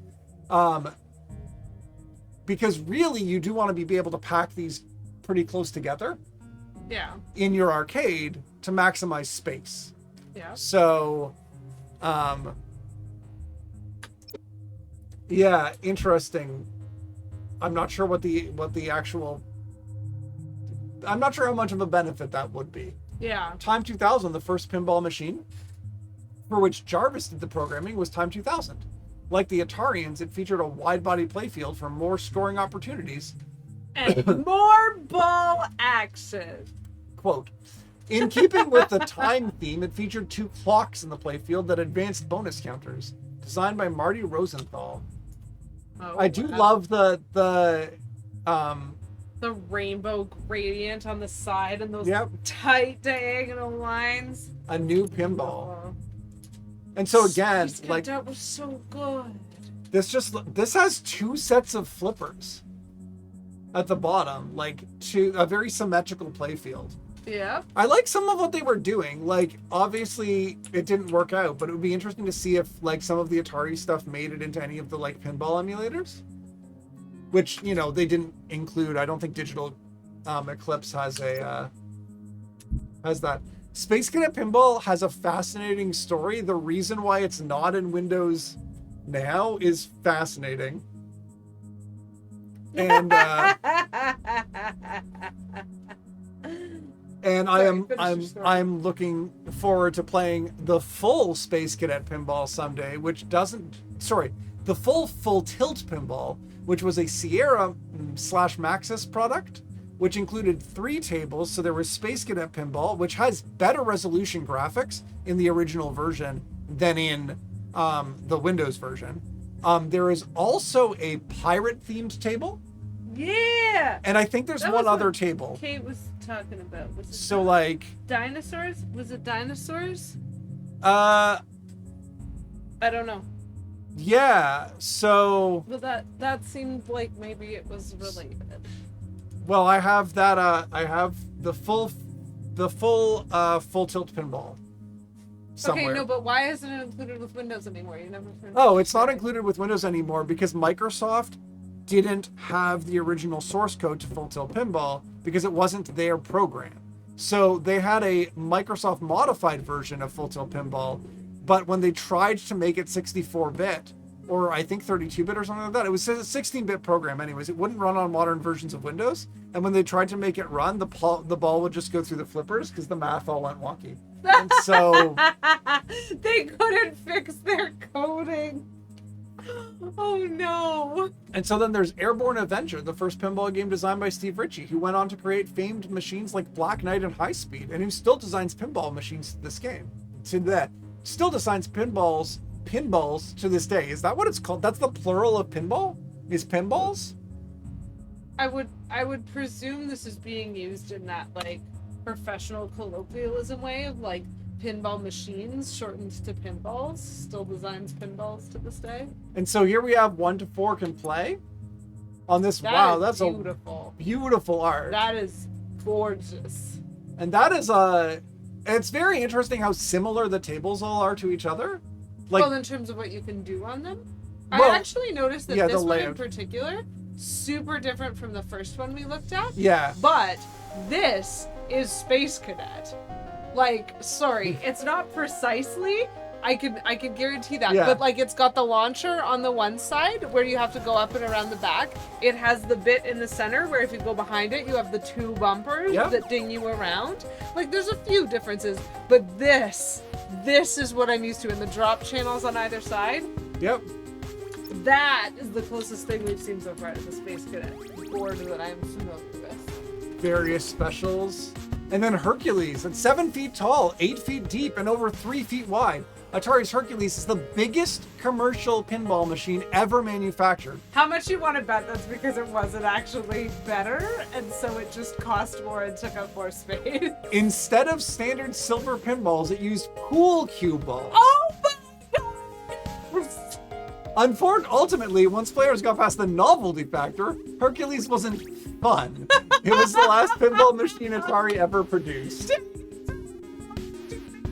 Genius, not fun. You named it Hercules, you had a gimmick, you were using pool balls, and it's somehow a bad game. That is ridiculous that this is like, I can see the ball in the image, just like, oh my gosh. that is a ridiculous concept. And also the fact that you then have to like not custom You have to manufacture kind of them. change the concept, or maybe they didn't, and this is the problem. I feel like a pinball has a different concept of density to a pool cue. Well, I And feel so, like I'm worried if you don't compensate on the, like the machines, like it's a response to that, it's reactivity Right. to that. If you put a ball with a different density in, like a ping pong ball is the right size, but that is not okay to put in this machine. It's just haywire. And so if you don't compensate for a change in density, which I feel there is a difference in density between a metal ball and the weird ceramicness that is the pool cue, if you didn't compensate for that, of course it wasn't fun. Yeah. Because it wasn't supposed to be played like that. Just make a bigger pinball. Yeah. Atari, the size of pool cue would have been good enough. Why did you have to just use a pool cue? It's fine. in 1976, we have Breakout, famously designed by Apple founders Steve Jobs and Steve Wozniak. Breakout was essentially a single-player Pong in which the player had to continually deflect a bouncing ball back up to the top of the screen to break rows of bricks. It was a smashing success, including in Japan, where it inspired the later creation of Space Invaders by Taito. So we have the, I love the almost impossible to read text on the Breakout poster. Yeah. 19-inch monitor, 1 or 2 players, standard 3 balls, operator adjustable up to 5 balls, extended play option, color overlays on the playfield, and anti-reflective hood and sound effects. So one of the things that this introduces is that this game, black and white, but the perfect game to have a color overlay on the screen. So what they would do is they would put like an overlay on top of the screen that would color the graphics so that you could just be black and white underneath. But Breakout doesn't like change. None of the sprites move around. You just have these walls of different colors that you're trying to break apart. Yeah. And so that pattern of colors never changes. It never needs to change. Nope. And so we have a color game by virtue of coverage over the screen. Yeah, the assets never move. They just disappear.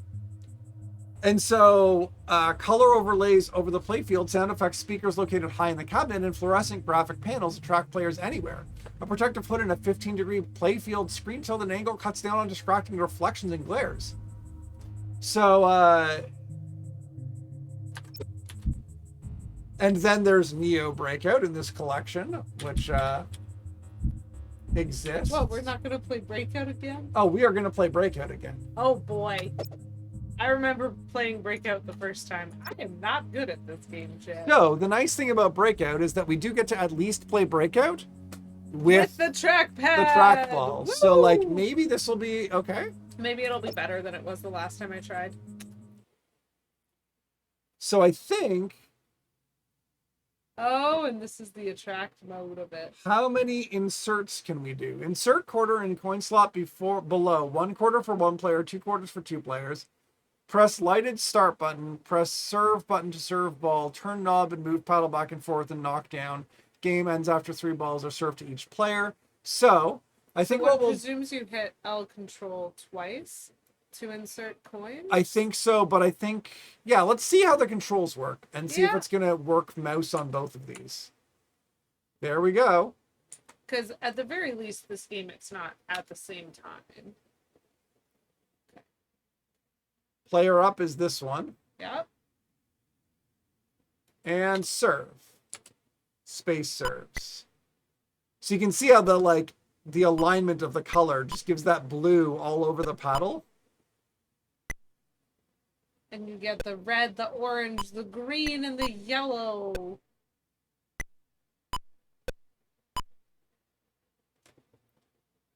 First player still up?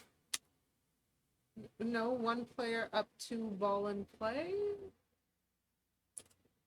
Okay.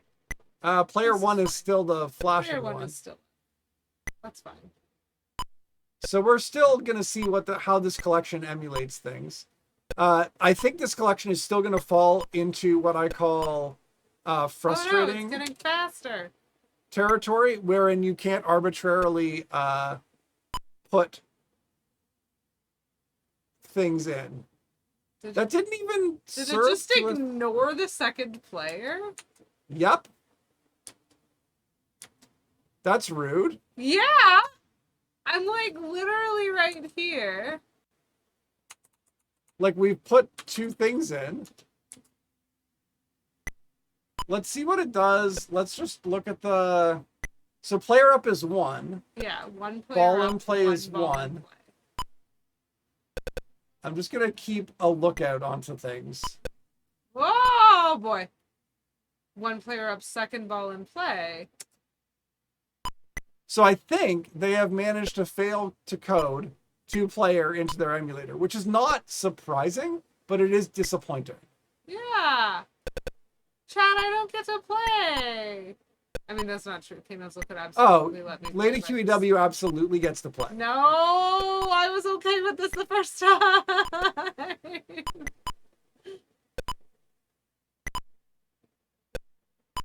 Oh my gosh. Yeah, that was not where I thought that was going. Nor I. You still caught the ball. So I believe this was again one of the games where like the paddle would have been actually just like directly controlled. So like the position of the paddle was too fast. That was a feast. Ball 3 in play. Breakout is definitely a game that I remember playing like a knockoff software version of on a laptop at some point. And it was definitely something that at the time, whatever... Oh my gosh. What?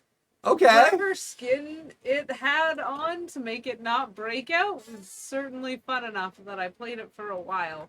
But this is a choice. So you can start the game by pressing enter, and then serve by pressing space. Once you're...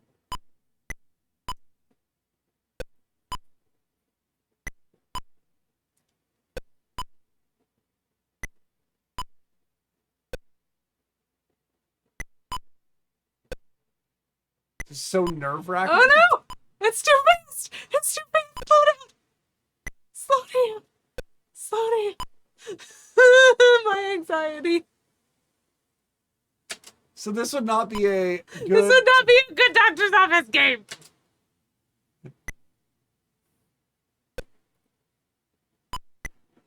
Oh no! Too much of an angle.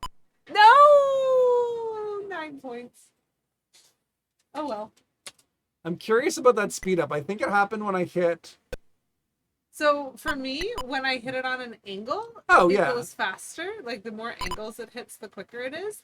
And if you can like spin it back or get up flat on your paddle, it slows it down.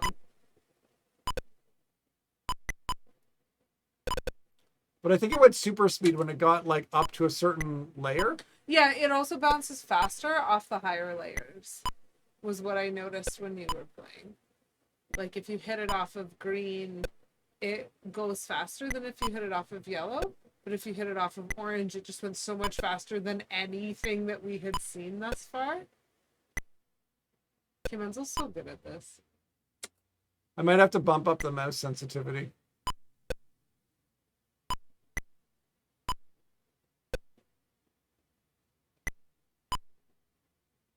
The trackball is definitely better for this than the Xbox controller. Yes. Absolutely. Where is controls? Insert coin. Yeah, I did insert coin and you didn't let me do the thing. So you're rude. Yeah. We inserted 2 coins. This game ate our quarter. It did. I agree. Xbox controllers are the wrong configuration. I'm just gonna check the overall options. No sensitivity.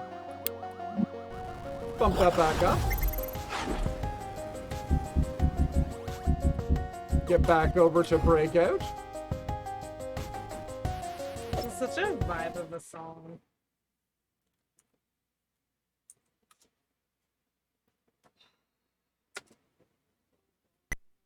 Oh yeah, that's faster. That's nice. Wow. But it's faster, which means you have to reconfigure your mental understanding of where your paddle's going to move to based on the precision of what you just did to the trackpad. And I'm sorry, I just wanted to take it. Yep, Lady QW is trying to tilt me out of being able to play the game. Do you remember that Gravity Falls episode where they tilted the pinball machine in order to win? And then the pinball machine was like, oh, you tilted, you're a cheater. I mean, that is I would not have survived that episode. Oh, tilting isn't cheating. Whoa! That did. And see, like it does speed up differently when it bounces off the green. Let's just have a nice, relaxing game. Nope.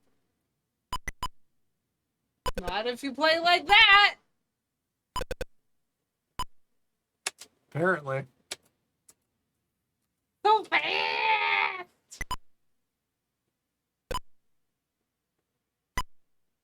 The interesting thing about this is like it's so simple.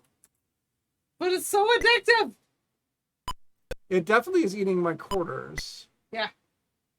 It's the guy's smile on the side there. It's just so compelling. I do wonder on the, I don't know how easy it is to see on stream, but there's like a, first of all, like it definitely, the ball goes through bricks sometimes. Yeah. But the instructions on how to start the game say the game ends after 3 balls are served to each player, and the 3 looks like a sticker because the owner could set it to 5. But what you can't do in this arcade version of it is set it to 5. Oh yeah, it went through a brick. Yeah. I saw that. I saw it. And so this game doesn't have the ability to go up and down like some other Breakout games would do. Quite. Rude. I just hope I don't. There are certain games that are only unlocked doing certain, like, by playing at a certain quality level. Oh, well, shoot. So hopefully nothing that we're playing today. So that was Breakout, a single player breaking game. But it was supposed to be multiplayer. A clash of cultures. In November 1976, Warner Communications acquired Atari for $26 million, about $130 million in 2022. Atari's main reason for seeking a buyer was that it needed funding to produce the first game console with interchangeable cartridges, the Atari VCS. But the marriage of Atari's freewheeling spirit and Warner's corporate culture would prove an uneasy one. Warner Communications, for its part, was eager to expand its entertainment holdings, seeing video games as an entertainment industry with growth potential. After buying Atari, it quickly began investing more money to grow the business. Ray Kassar, a Harvard Business School graduate, Ray Kassar enjoyed a successful career in textiles before Warner installed him as the president and CEO of Atari in 1978. This right here, this sentence. I just want to make a point that, as far as I can tell from this sentence, which is trying to say nice things, one presumes, about this guy, exactly what about his work history would have qualified him to do this job? Very interesting question. Kassar led the company through its most intense periods of rapid growth and enormous profit, as well as its most dramatic financial losses. I mean, he seems nice, I guess. When Warner kicked in, Ray Kassar had marketing that knew nothing about games. They didn't play games. Marketing told engineering what to do and basically turned it into a stodgy, old, calcified, filthy rich company. Al Alcorn, former Atari vice president of R&D. Wow. In came Ray Kassar, and now there was a new mindset. The new mindset is, we've got a cash cow, we've got to milk the crap out of it. Howard Scott Warshaw, designer of Yar's Revenge. I don't think Ray ever really understood the value of an engineering talent that he had. Okay, Wendy Allen, so designer of Lunar Lander. I take it back. When I said I presumed they were trying to say nice things about him, I was clearly wrong. Yeah, this collection doesn't hold back. Just another high-strung prima donna from Atari. Can I please get this on a t-shirt? That's great. I mean, apparently somebody did. Yeah. Relations between Atari's designers and the management at Warner did not improve when executive Ray Kassar called designers a bunch of high-strung prima donnas in a newspaper interview. In response, the designers printed these shirts which read, "Just another high-strung prima donna at Atari," and wore them to work. And that is the kind of passive aggressiveness that you could get away with in the workplace in 1970s. Notable and quotable, there were a fair number of people miffed at the high-strung prima donna thing, and Carolina, who's one of the graphic artists in the publications group, we just thought a little and said, that'd make a great t-shirt. Mike Elba, former Atari programmer. And by the way, to any Atari former employees, I'm sorry if I'm getting your name incorrect. And also to any former Atari employees, I'm sorry that you had to have a manager like that. Absolutely. That sounds difficult. Did they do drugs at Atari? One of the often heard stories about Atari game design is that drugs were often involved. We put that question directly to the designers who were there and found that everybody's experience was quite different, as it would be if you were... As it would be. We're watching this. You will hear stories of hot tubs in the lobby and drug use in the office. And I'm here to tell you that none of that happened in my department. We started smoking pot right in our office. Rob and I were like the premier pot. Sorry, Rob. I and some other person who occasionally shared an office with me for 5 years at Atari, however that frickin' worked, We would just fire up right in the office. It's like, who knows why? It's like, it's illegal. It's like, it wasn't even a sense of privilege. It was just mindlessness. I worked in a satellite office. I started in 1977, which was still pretty early. It was only 18 months since the 2600 came out.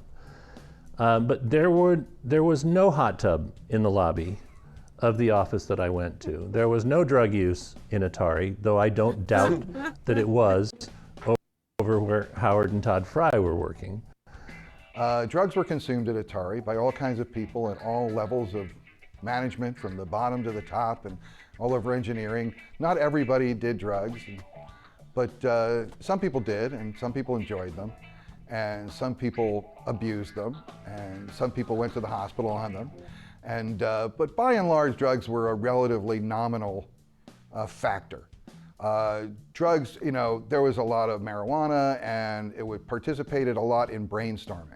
So we had the way of, you know, trying to incorporate drugs into our productivity model.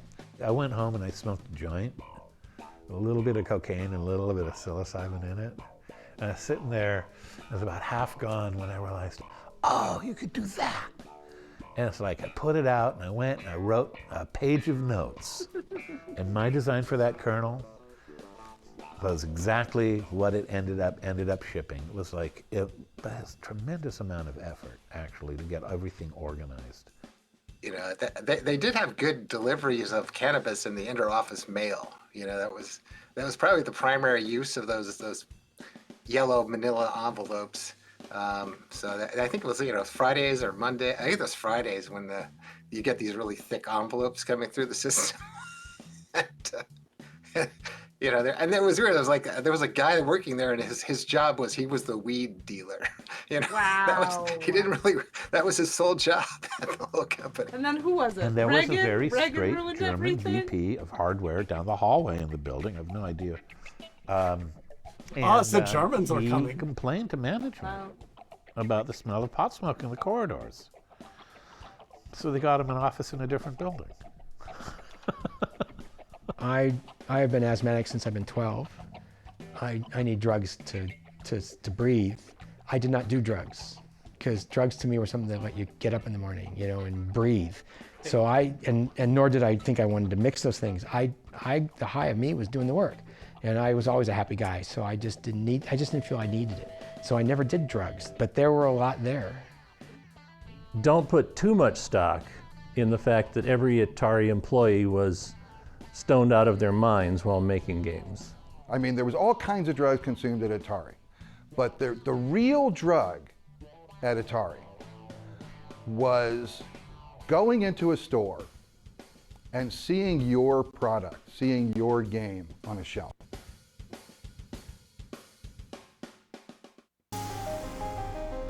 Well, fascinating excursion. So, like, I just want to point out, like, they put round globules on the front of a machine. Yep. They were high while doing this work. Yep. I think that some of the changes, so not that I'm advocating either of those things at all, but I think some of the changes in work culture that have made it like I have to give 200% every time I go to work. When would I have the ability to do anything like that? And like, clearly they were successful enough even when they were making absolutely garbage decisions like putting globules on the front of a Pong cabinet. You know? Office work culture is very different than retail work culture. But this is my point. Like, my office work culture is worse. Yep. Like, come on. We need to cut people some slack pretty routinely. And if you happen to be in a working environment where you have a little bit of slack to just exist in the way you need to, then I am so happy for you. But I do not, and I never have, and I'm mad about it. So, Sprint 8. An 8-player driving game? Sorry, what is this? So, This is amazing. Sprint 8 is an 8-player driving game based on Sprint 2, which is a game that you can find in the other Atari collections. An 8-player driving game, Sprint 8 was a massive cabinet that featured 8 steering wheels and 8 sets of gas and brake pedals, arranged around a monitor that pointed upwards, allowing 8 friends or enemies to race simultaneously. So you have the flyer here for Sprint 8. You can see the game. You have 8 people around this table. Oh my gosh, and you're all looking like in and down. Oh, that's fascinating. Yeah.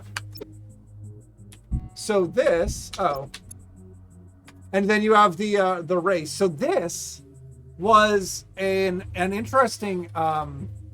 First of all, I love how this flyer doesn't even have who the distribution person is.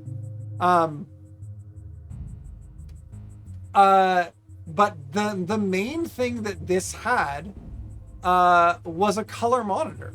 And so actually one of the interesting things is that Wikipedia says that this is black and white, but this actually did have a color monitor. You can see it right here. I remember playing this as well. I am very bad at this 25-inch GE color monitor, 8 different colored cars, new computer-controlled traffic feature, built-in self-test program.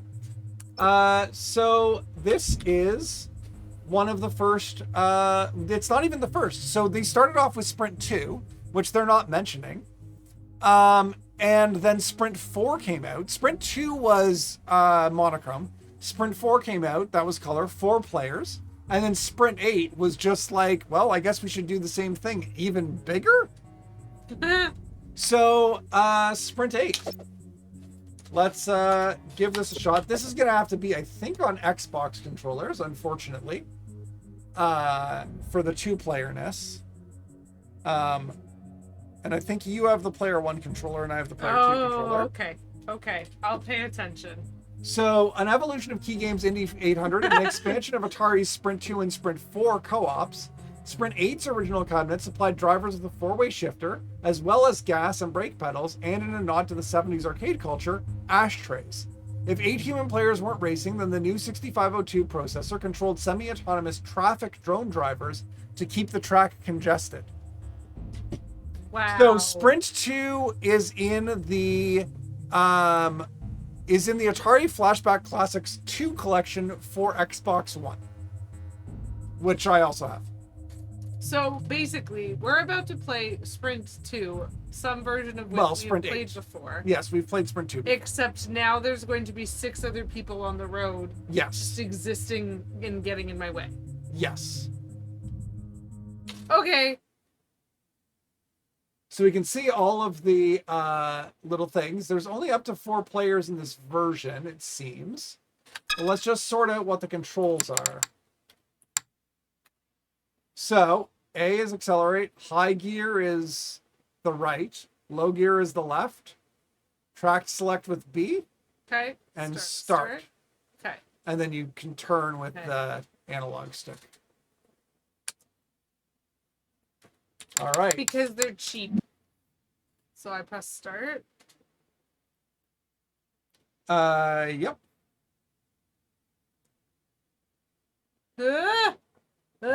7 seconds. I definitely was reading the upside down one first. 3, 2, 1. Okay, so I'm definitely the red car. You're the red car? Yep. I'm none of the cars. Wait, why aren't you? Oh, there we go. Got it. I pressed start.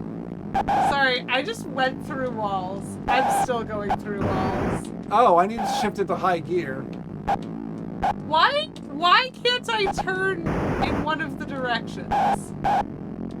There we go. Why can't I? So I can't consistently turn left, chat.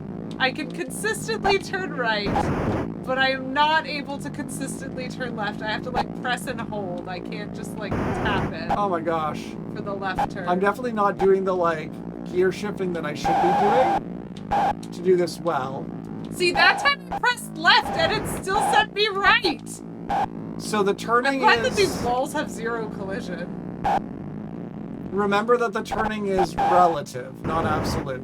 Yeah. No, I know. But that's why I was mad, because there was a point in my turn that I was making where it, like, turned around. I keep crashing. I'm like so glad these walls don't have collision. I am staying in low gear, chat. This is... Oh my gosh, I shifted gears and went flying. Okay, fine. Sure. I'm no longer even trying. If someone yeets me through a wall by hitting me, I'm just gonna roll with it. Am I allowed to just skip most of this? How much of this am I allowed to skip before I stop getting points for having That's a good question. It looks like you've skipped too much to get points. Yep. Oop, that is the wrong way. Ah, and that is the end of the round. So I have 29 and you have 21. All I did was try to figure out how to turn, chat. It was great. Yep. It was great. So let's try this again. Only I'll hit start earlier. But you still need to hit start first. In the past, you just passed through every wall. Don't you remember that? Kate Bloomer, you presume that I played this. No, she's just talking about the past, like in reality. Yeah, I totally remember that. Yeah. I just used to walk through walls all the time. Yeah. It's just entirely normal. It's good. Oh, I have pressed start. I have also pressed start. That's good. So there are also different tracks. Oh, we could have had a different track. Nope. Incoming a raid. Queen Bree Oh my Arthur is here gosh. with 7 viewers. Welcome. Hello. Welcome. Hi. Welcome in, Queen Bree and Raiders. Sorry, we are crashing. Yes. We are crashing. We I will crashing. get to you, Raiders, but thank you very much for the raid. Crashing. We're currently playing Sprint 8. From the Atari 50th anniversary. I'm the red car. K. Menzel is the blue car. Yep. K. Menzel is in high gear and is hitting a lot of corners. I am in low gear and I'm getting hit by a lot of other cars. I just hit the brown gear, but Bree, how was your stream? Aha! I just went through the. I'm getting collisioned through walls. I will get a shout out for you, Bree, soon. I mean, I will literally just shout out, Bree! Queen Bree! Have a shout out! Yes, go give follows. Give follows, be kind! Welcome! Help, I'm so bad at turning. So, oh my gosh, I keep getting run off the side of the road. Yeah, same! I mean, I'm doing better than... What even was that? That was awful. That car was just rude for no reason to me. Whoops. This is fine. This is fine. Chat, this is fine. I'm knocking Totally over fine. a lot of tires. This demands far too much concentration. Yep. Also, there's not even like a... Why do you have so many more points than me? Is it because you're driving fast? It's because I'm driving fast. Rude. I bet that would not replicate my ability to have points. Ah! That is the So way I much wanted to crashing crash. going on. We Okay, are crashing. there we go. We are crashing. 32 to 23. Okay, so... Welcome in, everybody. Oh my gosh. Okay, so I will now breathe. I do need the breathing. And I will do my streamer appropriate things. Love it. So if you're not following Queen Bree, go. That do should that. be easy now because there's the shout out thing. You were playing Witcher 3. How is The Witcher? Hi, And Judy Fox. Nice to meet you. welcome in also to everybody who And is Hanson. coming in. Thank you for Crashing is better than not crashing. yeah. Oh, Queen Bree, I wish you could So have just shut Jaden it Fox, thank you for the channel. I'm K Menzel. This is my wife, Lady QEW. Yeah, we are currently playing old Atari games. That's what we're doing today. I'm a variety streamer here on Twitch. If you're new here, I play games from my collection in roughly chronological order, but today is a rewind stream, and so I'm playing stuff older than where I'm currently at. which means that we're playing. This is currently Sprint 8 from 1977. And I'm glad that is a cozy game for you, Bree. So, yeah, this is Sprint 8. We've been going through the Atari 50th collection, learning things. They have some documentary videos in this. So we've learned about the finding of the original Pong machine. We learned that a lot of people did drugs at Atari. Yeah, a lot of people did drugs at Atari. This is but very not much a thing that we the learned. German financial officer person or whatever. Yeah, not the German financial officer person. And also we've learned that all of the game developers hated when Warner bought their company and suddenly was like, we're going to make money with this. Absolutely. It was something. We also learned that... don't do drugs and drive. That is a very good point. Yes. Also, don't do drugs and make a driving game, because then you'll get this. Yeah. This is what you will get. Yep. This is what you get. So, yeah. Pong, use the pause. So yeah, we've been playing a couple of our arcade games here. And so this is we're in Sprint 8. It's an 8-player game that in the computer version lets you have 4 players, it seems. A little disappointing. And we've only to be played... fair, when we played Breaker, was it? No, Breakout? Yeah. When we played Breakout, it said it was a 2-player game, but it's clearly only coded as a 1-player game in this. So that was nice. I just got ignored. So good.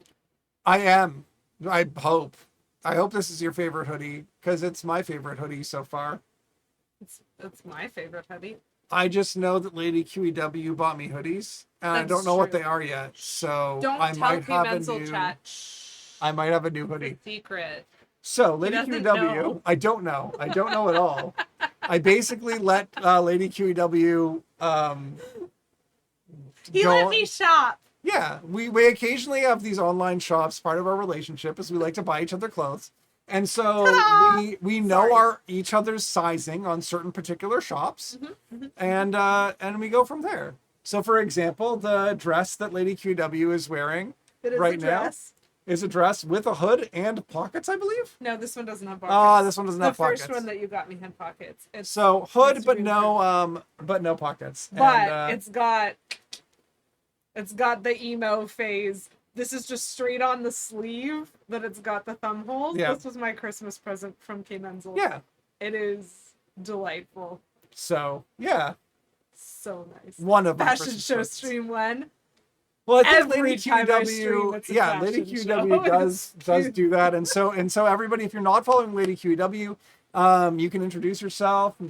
Oh yeah. Hey, I'm Lady QEW. I'm K. Menzel's wife, so I'm here for Wife Wednesday or whatever bad alliteration we're using this week, because we do that a lot. But normally on my channel over at twitch.tv/LadyQEW, I am an unabashed, embarrassing Nintendo fangirl. And I play a lot of Nintendo content. Some cozy, some extremely stressful, depending on exactly how angry I'm getting at usually Paper Mario. And in January, I'm starting the Legend of Zelda series from the beginning, because sometimes I don't like myself.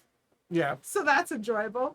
Feel free to drop by anytime. So yeah, if you haven't given Lady QW a follow, Plum, that is an idea right there. I need a cape. No capes. No capes. But yeah. No capes. Everybody throw a follow over to Lady QEW if you can. Let's You're try amazed, Queen Bree. different. Who plays Zelda? Let's try a different track What if if we Zelda can. were grilled? Yeah.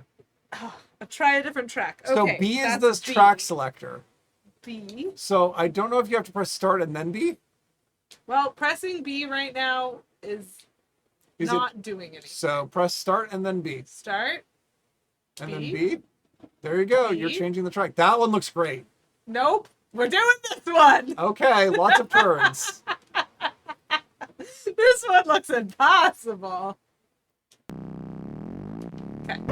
Nope. I need turn, darling. Darling, anytime you want to turn. Okay, I have accidentally. Oh, I wasn't even playing. Oh, really? Yeah. Have you joined us now? I have now. Oh, we are crashing. We are crashing. We are crashing. Please. Ah! Okay, so this is what high gear is. Chaos! High gear is delightful. Sometimes. But you need to switch between your gears. Says who? That was perfect! Oh, you just need to be able to predict in advance what Yes. they're gonna do. Which I cannot! That's why I like through that wall. the look of that like round track. Yeah, the one that has fewer turns. Yeah. And is therefore way less fun. Ah! Ah! Ah! Oh. Crashing into that guy was obviously the wrong move. So I think I finally caught up to Lady QW. Who is doing donuts in the middle of the track? Ah! Woo! Fine.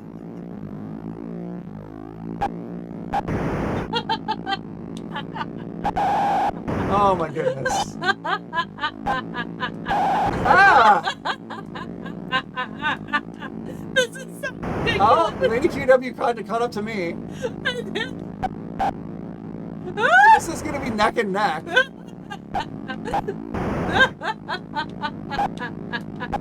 This is so insane. Why? I keep thinking I'm gonna have collision with the other cars because they have collision with me, but then it doesn't happen the way I think it will. Yeah, that's true. The collision with the other cars is And sometimes interesting. my turn left button doesn't work, which is great. Oh boy. You crash enough, everyone else learn into a false sense of security, then blow them all up. That is true, Plumberry. Absolutely.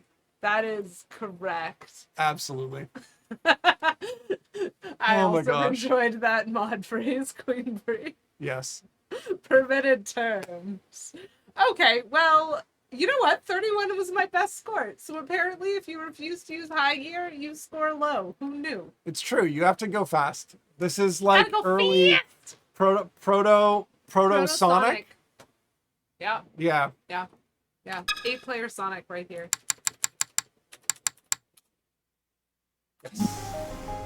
So that was Sprint 8. Let's move forward. Atari Video Music. Ooh. The first electronic music visualizer ever sold commercially, Atari Video Music could be hooked up to a user's stereo system and television set to display psychedelic visuals reminiscent of Atari VCS graphics to the rhythms of whatever music was playing. A variety of knobs and buttons on the front panel device let users adjust the images. Sorry. So knowing now what we know about the Atari developers being on drugs, is anyone surprised that this is a product that they made? Put your hand up. Also, I mean, we're talking graphics similar to an Atari 2600. That's the kind of thing that you want. Let's see if they have any images. I love the poster for this. The poster for this really pretty. Introducing music you can watch. Like, very stylish, futuristic. Then the reality. That is some music visualization right there. That absolutely is some music. That's not even as good as what I can do on Windows Media Player. Yeah, it's shocking when things are less good than you would think they would be. Yeah. Then in 1978, No! 1978 had Firetruck, which was based on designer Wendy Allen's previous game Superbug. Firetruck is a unique two-player cooperative game in which one player, sitting in the cabinet, steers with the front half of a firetruck, while the other player, standing behind the seated player, swings the rear half. And so, I just want to point out that definitely the first time that I streamed Firetruck, Plumberry was here, Queen Brie Arthur was here, so, and Firetruck Cat wasn't yet here, but hello Firetruck Cat. Welcome to existence. So let's take a little bit look at, we have Superbug here. This was the original introduction. Fast one-player driving action. Players could choose novice or expert track. There were French, German, or Spanish video options. And Superbug was a game where you were a little car going around. Superbug Super Thrills. And I think Superbug might have had a yellow circle sticker on the screen to make the VW bug, the super bug, the car yellow because there was a transparent sticker over the center of the screen. Wow. Nice to see you there, Firetruck Hat. I'm glad you finally showed up. Rude, I keep trying to pet you and you're not even having the decency to ignore me like a proper cat. So what I love about Firetruck as a game is that player 1, I believe, gets to play the, I think has the bell or something like ding, that. Ding. Somebody ding, has ding, like ding, a ding, bell. ding. Somebody has a bell? Somebody has a bell? But I am trying to find this in my, just a second, while I do my stream management stuff. There we go. And there we go. Firetruck from 1978 in June. Just have there were 2 buttons, one for a sound effect for each person. So this is an example of those games that had a different Did you hear about the cheese who saved the world? It was legendary. Thank you, Lady QEW, for redeeming recycled joke. I appreciate that use of your points. Thank you. And thank you for the new joke. The last joke, I just realized I didn't even like when we got it, and yet I just didn't bother redeeming. Fair. Which is you very can always silly. redeem your points for recycling the joke, as Firetruck Cat occasionally says. So the thing that I'm noting here, I am noting this. This says that there are 1-player versions of Firetruck. What? Why would you do that? Then you don't have a bell. There are 1-player versions where the computer controls the other side of things. This is inappropriate. This was not emulated on the Xbox collection with a 1-player option. So I get to be the bell? you, I think, get to be, well, which side of the Firetruck do you want to be? Front or back? I mean, I want to be whichever one has the bell. It's a good question. Yeah, we don't know what either controller is connected to. So let's We don't know what's going to happen when we start. We don't even know if it's going to allow for 2 players, because some of these 2-player games have very much assumed 1 player. Yeah. We'll have to give it a shot and see what happens. Okay. Firetruck. Featuring a cabinet with 2 steering wheels, Firetruck was the first co-op arcade game. One driver steered the truck's cab while another piloted the trailer. Says the horn button, and there was a horn and a bell, and the horn serves no gameplay purpose. It was just put there for fun. Oh dear. This So, is unfortunate. we have front start, rear start. Sorry, did the stop? Yep, the start of that just started by saying sorry at the top of the screen, and I'm like, Oh, no. oops. I'm going to reset the game. Yes, please. I'm going to view the controls first. Yeah? Bell is A, horn is B, Okay. which I think is both you. Okay. And 2-player start is Y. Okay. So that's the button that we need to push, yeah? Yes.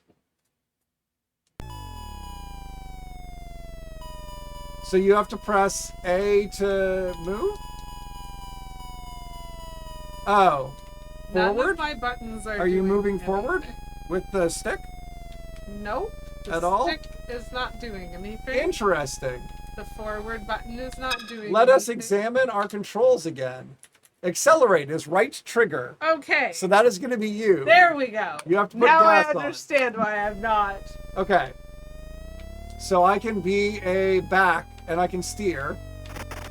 And so I need to steer you need with to you. steer more than that. I'm trying to. I can only steer while you hold the accelerator. Okay, then we're going through this neighborhood. Yep. Sorry, folks. We narrowly Sorry, I avoided the crashed car into the first time. Oh my gosh. So I first on stream played this single player. Did you just die? We How do you got even play the single player?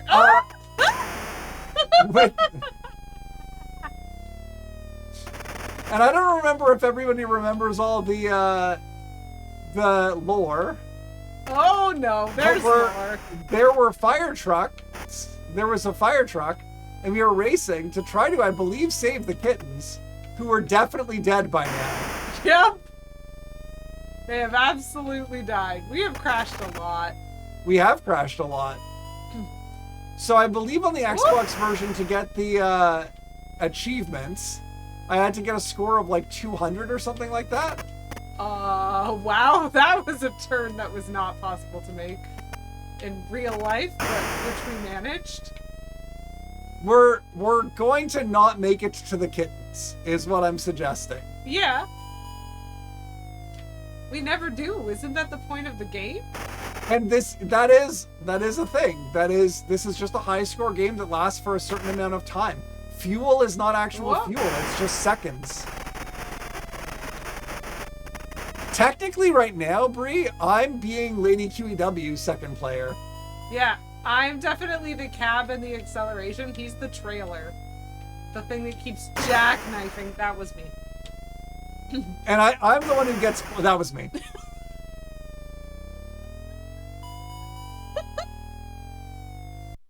So you got a score of 100.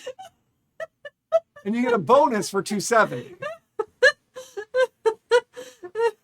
If you don't make it to the end, you get fired. Oh. All right. So we are on the easy track, I think. Yeah, we are. Wait, there's a hard track? Yes. No.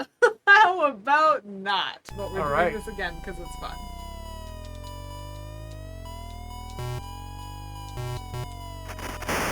Why did you turn that way? I don't know. Okay. Oh, because my head was backwards. My controls are reversed. Are they actually? Yeah.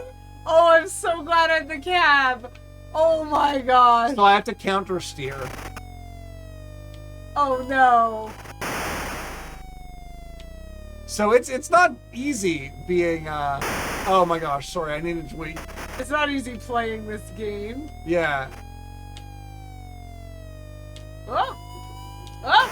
Nope. I thought it was going up. It went was down. not. It was not. Oh. Oh no, that vehicle's crushed. I'm sorry.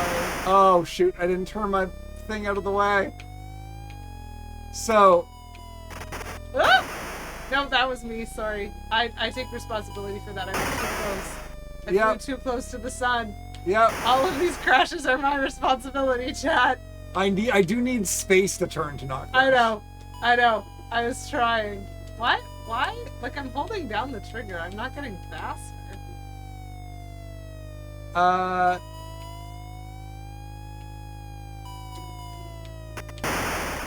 That might have just been a crash thing. Sometimes what I found when playing the single player is that the sprites can get too close together and then interfere with each other. But there might also be a gear thing. So I'm not sure if you pressed any other buttons at all. But we can take a look at the Am I going faster? Are we going faster? It's hard to know Yeah, we are. because of buttons or not, you know? Yeah. We'll look at the controls and see. I don't think there's a gear shift on There's this, an up though. and a down, though. No, I don't think that helps. If I like it's how I can doing just anything, swing. I can't tell. So I think we got to the point where it kind of bugged out the game, and then we're slow because we're too close to each other. So that's just the thing, because you can see how your tires Yeah. intersect with the body. Yeah. Okay. I do see that. We've caused an Almost error. made it to 100. Almost. So. Let's try that again. Okay. I'm not sure if we can have the hard track and the 2-player. Yep, we absolutely can. Okay. How do we do that? Press X, Sweet. and then press Y.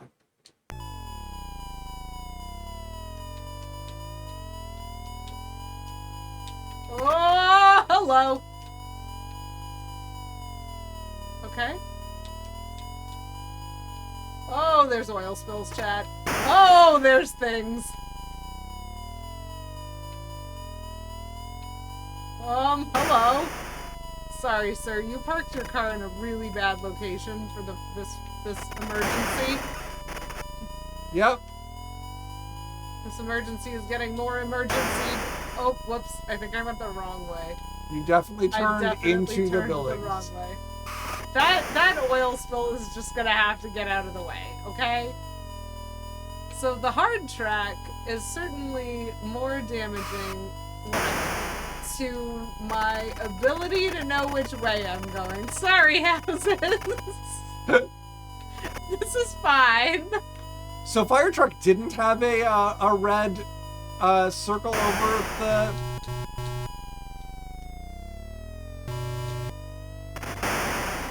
That's rude. That was the same crash.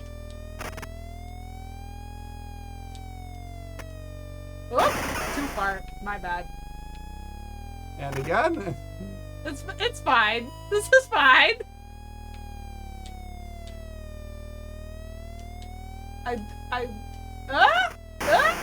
Sorry, I dodged the wheel, but I made you crash. So in theory, the tracks don't change, so they should be memorizable. In theory. But that was what I was trying to do, and so I think they might cycle, because we didn't go... you definitely don't, you pick up where you were left off. We picked up where we left off. Whoops! Oh, that was a really good set of attempts. Nope! Sorry. I'll just try to get the back out of the way. But we got 100 points this time. Oh my gosh. This is a turn and a half, chat.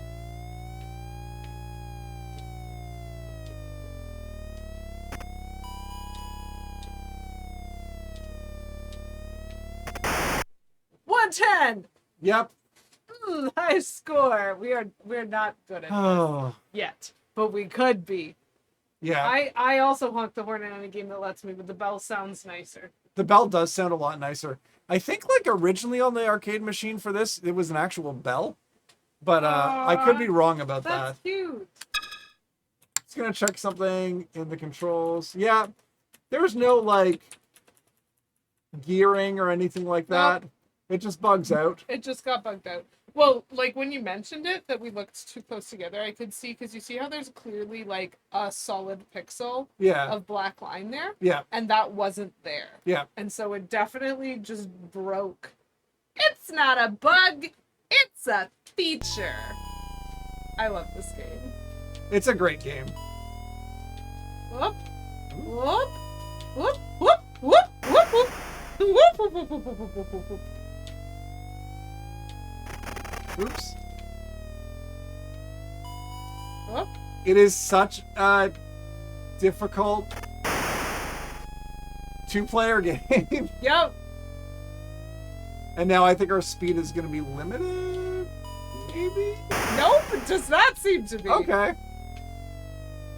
Sorry.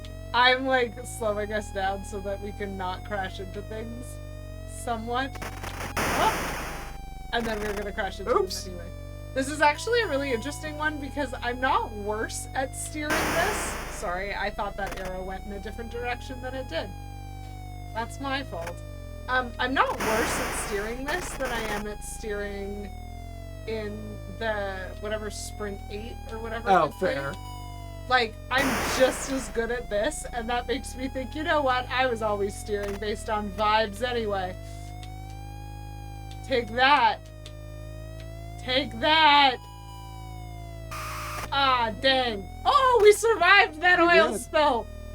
We didn't crash. So the interesting thing is that you absolutely can just like make decisions on those, like some of those intersections. Yeah. But I'm following the arrow. Yeah. I assume the arrow is telling me where the fire is. You would assume that. Cats. Cats. Cats. Not bad. That was a really good sequence of turns. That was good. Crash. We're going this way now. Oh, I turned way too much there. I think I did too. I don't think it was just you. Okay, we'll keep going this way. I'm fine with that. Whoa, hello. Hello. Ah, shoot. 130, that's a new record. Yeah, we're getting higher. But are we getting as high as the programmers who wrote this? Probably not. Yup. I'm high on life. I'm having more fun than any of you. I get that reference. Let's try on the easy track and see if we can get... Let's see if we can get 200 points on the easy track. Things are happening. Okay. Easy track. I think that's selected easy Easy track. track. Yeah. That selects easy track. Sure. Yeah, that makes sense. Yeah. Okay, maybe we were on the easy track. No, we were definitely on the easy track the first time, and then we went to hard track. Oh, I'm supposed to be You're pressing wasting the our fuel by not using it. I The am. fuel always burns. Just The fuel always burns. So there weren't any oil spills the first couple Right. of ones that we did, and there weren't as many double parked cars. which like is just bad parking. Yeah.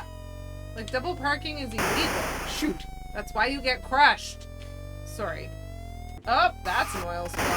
I almost made it. Are we certain that we are on the easy track? I'm not certain about anything.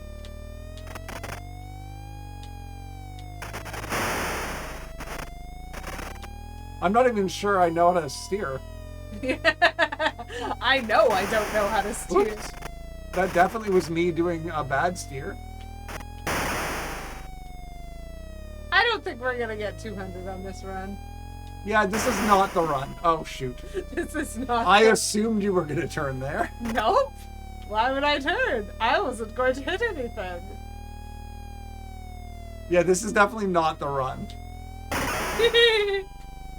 Now I'm just trying to knock myself out of the back of the front cab. It's just getting worse.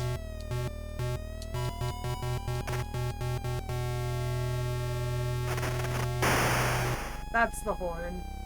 That's the one that I control. I get the bell. The bell's a lot of fun. Whoa. I think we're back to going slow. Oh, we're definitely going slow. That's unfortunate.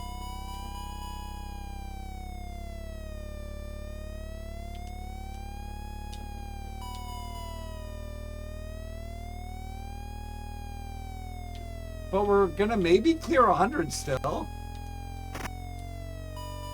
Nice. We got 100. Look at us getting 100. So like maybe not going top speed is not the worst.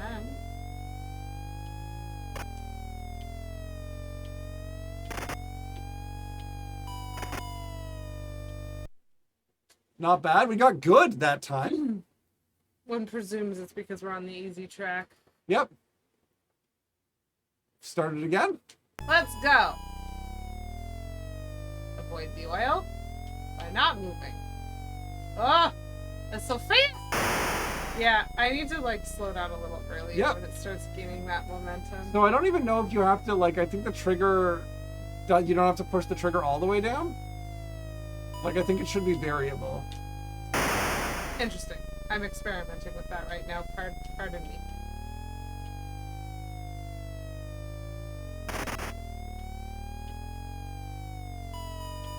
Oh, why did we go so far that way? I don't know. Because speed also impacts our...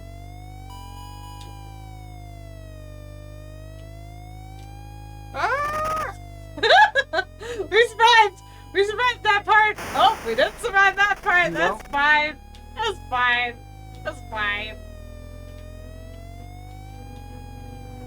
Oh my stars, why are we going so fast? Huh? Oops. Oh, that's gonna go poorly. There we go. Much better. There we go. Oh my gosh. Oh my gosh, why? I'm trying. Why? Why is there so much game?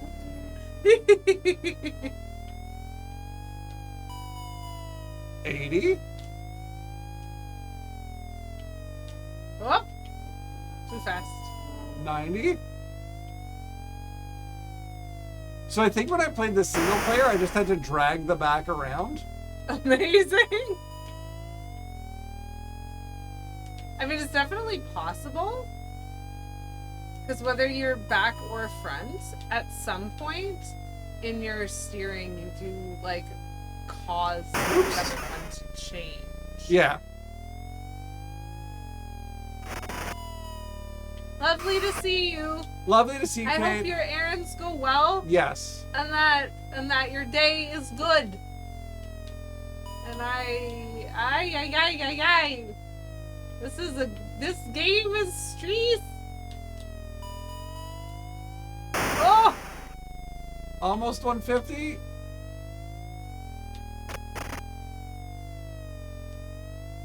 Ah! 150. We got 150. And we didn't crunch that car. We got Ace. Ace. That's a lot. Ace is pretty good. Yeah, we're an Ace. We didn't. So I'm curious. Can you do a front start and see if I'm holding you back? What does a front start? It means that you're playing alone. Oh. Oh. I mean, you're definitely not holding me back. I'm curious. Here, Lady QEW is... Ah! I knew that was going to happen. I didn't have the correct angle. the opportunity to see if my poor rear steering is, Why am I going so fast? Ah! I definitely think the computer steering of the back is maybe better than mine. It's certainly, like, a little bit more reactive.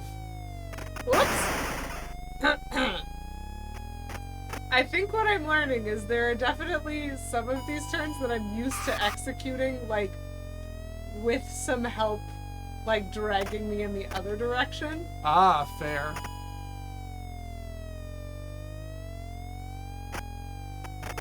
We're better together, honey. There's a whole line of product about that. Some of these... Oh, that was almost not a crash. Yeah, I it was almost saved that. very close. Whoop! Whoop! Whoop!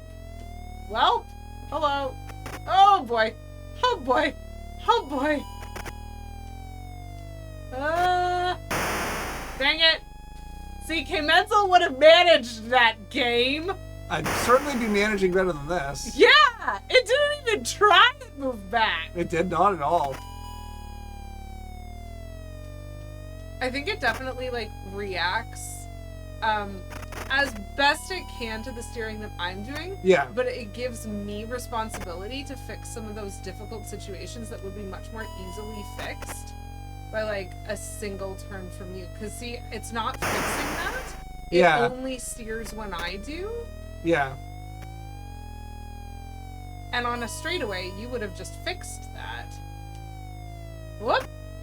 This is a longer straightaway than I thought it was. That's fine. Ah! This is fine. Whoop! Whoop! That was entirely me. This is fine. Oh boy. Oh boy. But you still managed to get 150. I did get 150. And so that was interesting. What I'm really curious about now is what is the computer controlled Rear start? like front like? Oh, interesting. Oh my gosh. Chaos. Chaos, chaos, chaos, chaos, chaos. This is like it just hits the middle of the road. Oh my gosh. I think I crashed the computer there.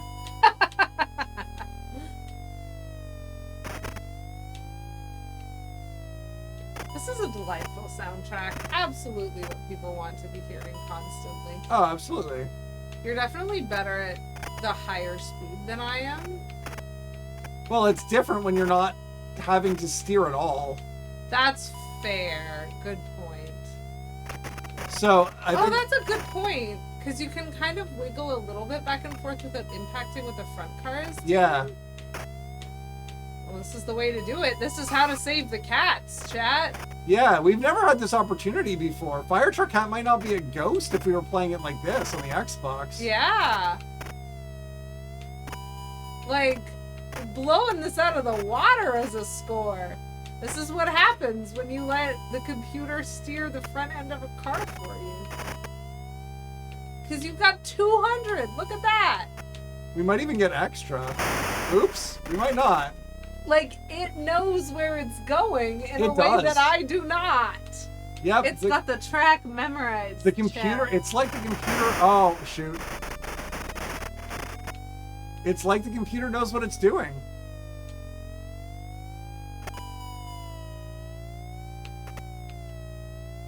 And you can definitely, like, direct the computer in various ways, but, like... Was it bonus fuel at 270? I think so. Well, you just hit 270. We didn't get any I can't tell if bonus. you got a bonus or not. I seem to recall there being something at 300, but, Oh, oh my gosh. is this the run? I mean, you hit 300. 320. Oh my gosh. Oh, wow. So we okay. qualified for the so when you bonus. ran out of fuel, it just gave you another 40 seconds of fuel and changed the color gradient to completely ruin your This ability is to so play hard ever to again. see. Yup. Okay, so just let the computer drive for you. That's how you win the game. Oh my gosh. This is like... Awful? Absolutely. Will it change back if I don't... Like, will we get enough score for this to, like... Can we fix it? You need to get to 540. I don't think you will. Not in 15 fuel. Oh my gosh.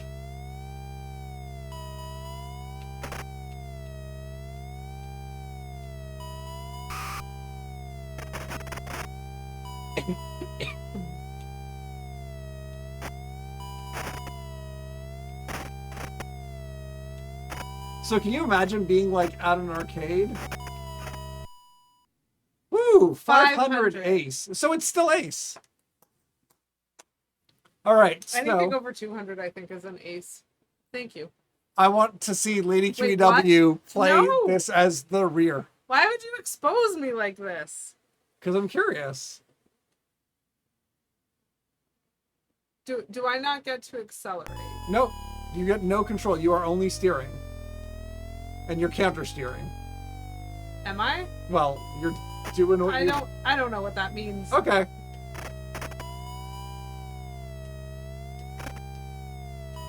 I am the butt of the truck. You are the butt of the truck.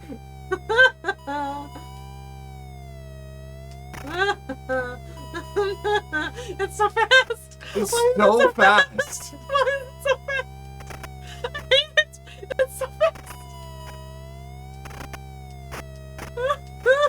You're doing good. Stop. Just stop.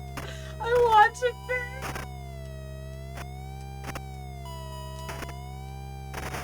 100 points already.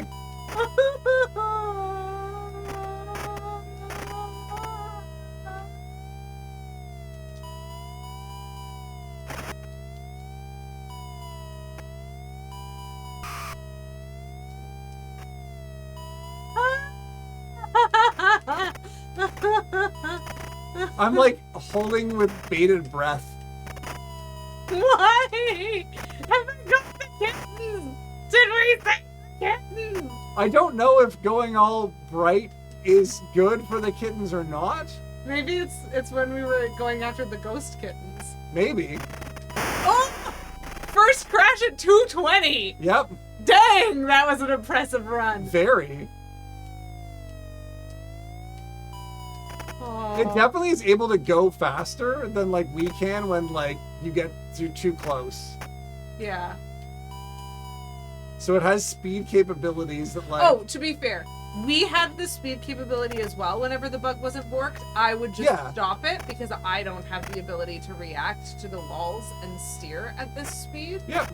And so when I was front of the car, I was like pumping the Yeah. acceleration so that we were going the speed that I thought I could manage. Oh, I just meant when it was bugged out. Because I think it is bugged out. Yeah. Whoop. All right, Lady That was a QEW. choice.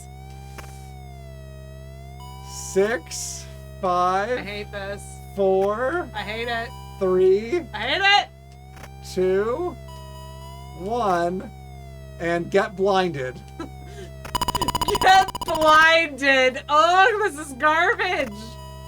Oh, It's so hard to go from staring. Ouch, my eyes. My eyes, Chet. This is like, it definitely is not easy. Oh, gosh. All of your, like, visual reference points for knowing how well you're doing and what direction you're moving in are gone. Like, they're just all reset, which is a weird thing to mention, but basically when you're stuck steering or counter steering this stuff, like, you kind of need the visual reference point of, yeah, no, that is the direction I meant to move it in. Sorry, did he just front end straight crash there? You have to That turn wasn't- with him. Yeah, but he wasn't turning at all. I know. I mean, I know I wasn't turning, but Yes. neither was he. Yep. Anyway, this is fine. Oh, we're going. Oh boy. You're gonna do it. We're going downtown. Nicely done. And Lady QEW gets 520 points. That is a lot of points. So that is the much namesake distance. game of Firetruck Cat. Oh, pet cat. Oh my gosh. That is so... This is a better emulator than the Xbox collection for this game. So if you want to play Firetruck, probably still get a Firetruck like console. Yeah, fair. But Like- you know, if you want to play an emulation of Firetruck, that This isn't one, the not worst, bad. It was Not actually bad at kind all. of fun, even when we weren't using the computer to steer the front of the truck. That Oh. was. It's hard to coordinate, but it was fun. Are we gonna wrap up soon? An update to the original game designed by Ed Rotberg, Super Breakout was billed as 3 games in 1. A switch on the front of the unit let the player choose between 3 different game variations. It still had a black and white display with color added via plastic overlays on the monitor. 3 new player selectable Breakout games in one or two players. Double Breakout has 2 balls, 2 paddles for double the action. Chaos. Cavity Breakout has 2 extra captured balls, which can be released, allowing to up to 3 balls going at once. I remember seeing. Progressive Breakout has multiple walls of bricks that fall continuously, challenging players to break out many times. 3 or 5 balls, except that's not configurable in this collection, so it'll be 3. Optional extended play and built-in self-test system. So there's the pop balls are fascinating. Yeah. And then the 2 paddles. Oh, the upper and lower paddles. I remember the upper and lower I paddles. remember the upper and lower paddles. So I think we may not have played the arcade Super Breakout. We did, definitely. But yeah, it came out in August. Of 78. Breakout is fun. Yeah, August of 78. Yeah, it's a good game. It held up well. Better than Pong. I like the little eyes of the captured balls. Yep. So game select. Oops, I pressed start. Can I add more credits? Oh, this is Oh what I my was annoyed about in previous things. On this version of Super Breakout, you can pump the credits. Yay! So I'm going to reset the game. And I'm going to write game select. Because I think I want cavity. Not double. Not progressive. Let's go cavity. And let's... Is it this? Yeah, it's going to be that. Okay. Start 2 credits. maybe 2 credits. Yeah, 3? Yeah, sure. Start. 2 credits. Well, 2 credits left because I started with 1. That's fair. Ah! Oh, you got it. It's a good thing I have extra credits. Yay. Ah! Oh, okay. Okay. That is suspicious. Yeah. It certainly is allowing certain things as hits, which are I'm definitely unexpected. noticing that, like, just collision with the paddle is counting as a collision, as opposed to being hit on the side or something like that. Yeah, like so the physics is like less precise. less precise than Okay. than it would have been. Space? I don't know what serves. Waiting? Maybe waiting serves? I'm still at 2 credits. Wow! I think you might only be able to hit 1 block at a time in Breakout. Yeah. And so that's why it passes through blocks that are in its way. That makes sense. Oh my gosh. Okay, so this is also set up for 5 ball. Neat. Will I actually get to the point of releasing any of these things? Who knows? Ah! Oh! You're so close. Yep, just ignore the 2. Oh my gosh. It's just So like, yeah, definitely it hits 1. It hits 1 and then it has no collision with any of the other ones. Oh! Okay. Up. Okay, well that one lasted once. I don't know how you're supposed to keep track of. It's a skill. I do not have. Oh my gosh. I get an orange one. Ah! I think you're doing a great job. So much panic. Ah! Well, I got over 100. I'm impressed by that. And then I press enter, and then yeah, it does a new game. Space to serve, I think.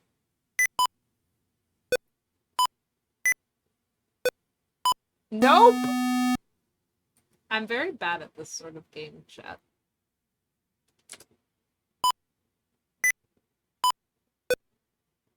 No! I really thought I had that one. I believe it is space plus waiting because thankfully it does. Oh, okay. Serve, and then you get a couple of seconds. You get a second before it actually it doesn't serves. presume that you are able to hold the paddle and the button at the same time, which I actually appreciate. I don't like this angle. I don't like that one either. This is the winning angle in No! certain versions of this.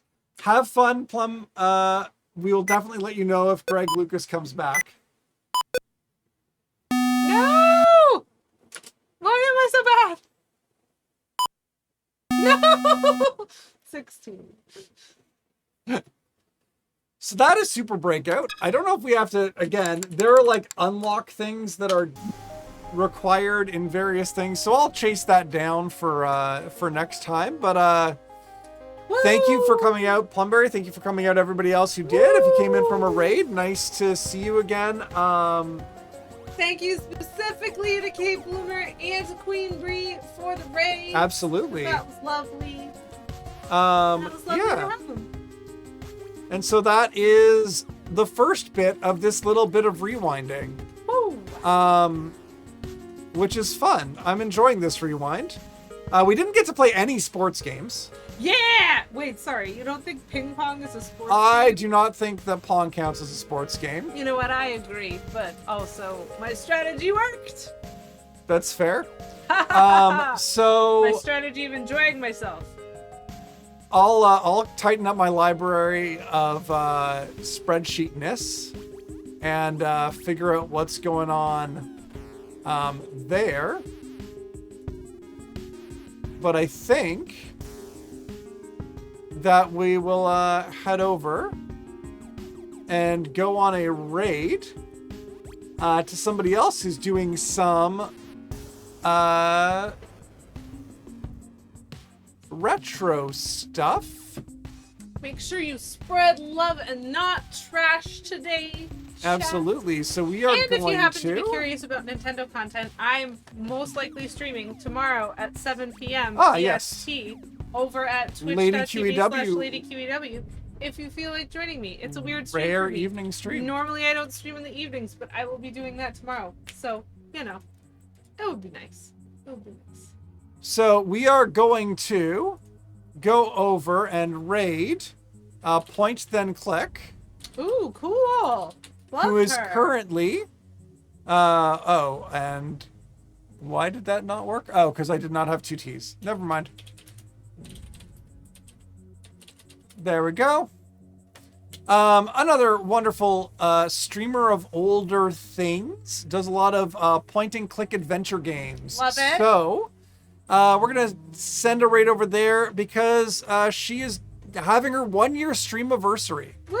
So everybody, our raid message that we usually go with is to spread love, not trash. Woohoo! And so if you'd like to drop that message in the chat as we go over there, I'm not sure when I'll see you next, but it will be more Atari fun when I do. Yay. So have a wonderful day, everybody. It was beautiful seeing you all, and welcome over to Point Then Click stream. Mwah.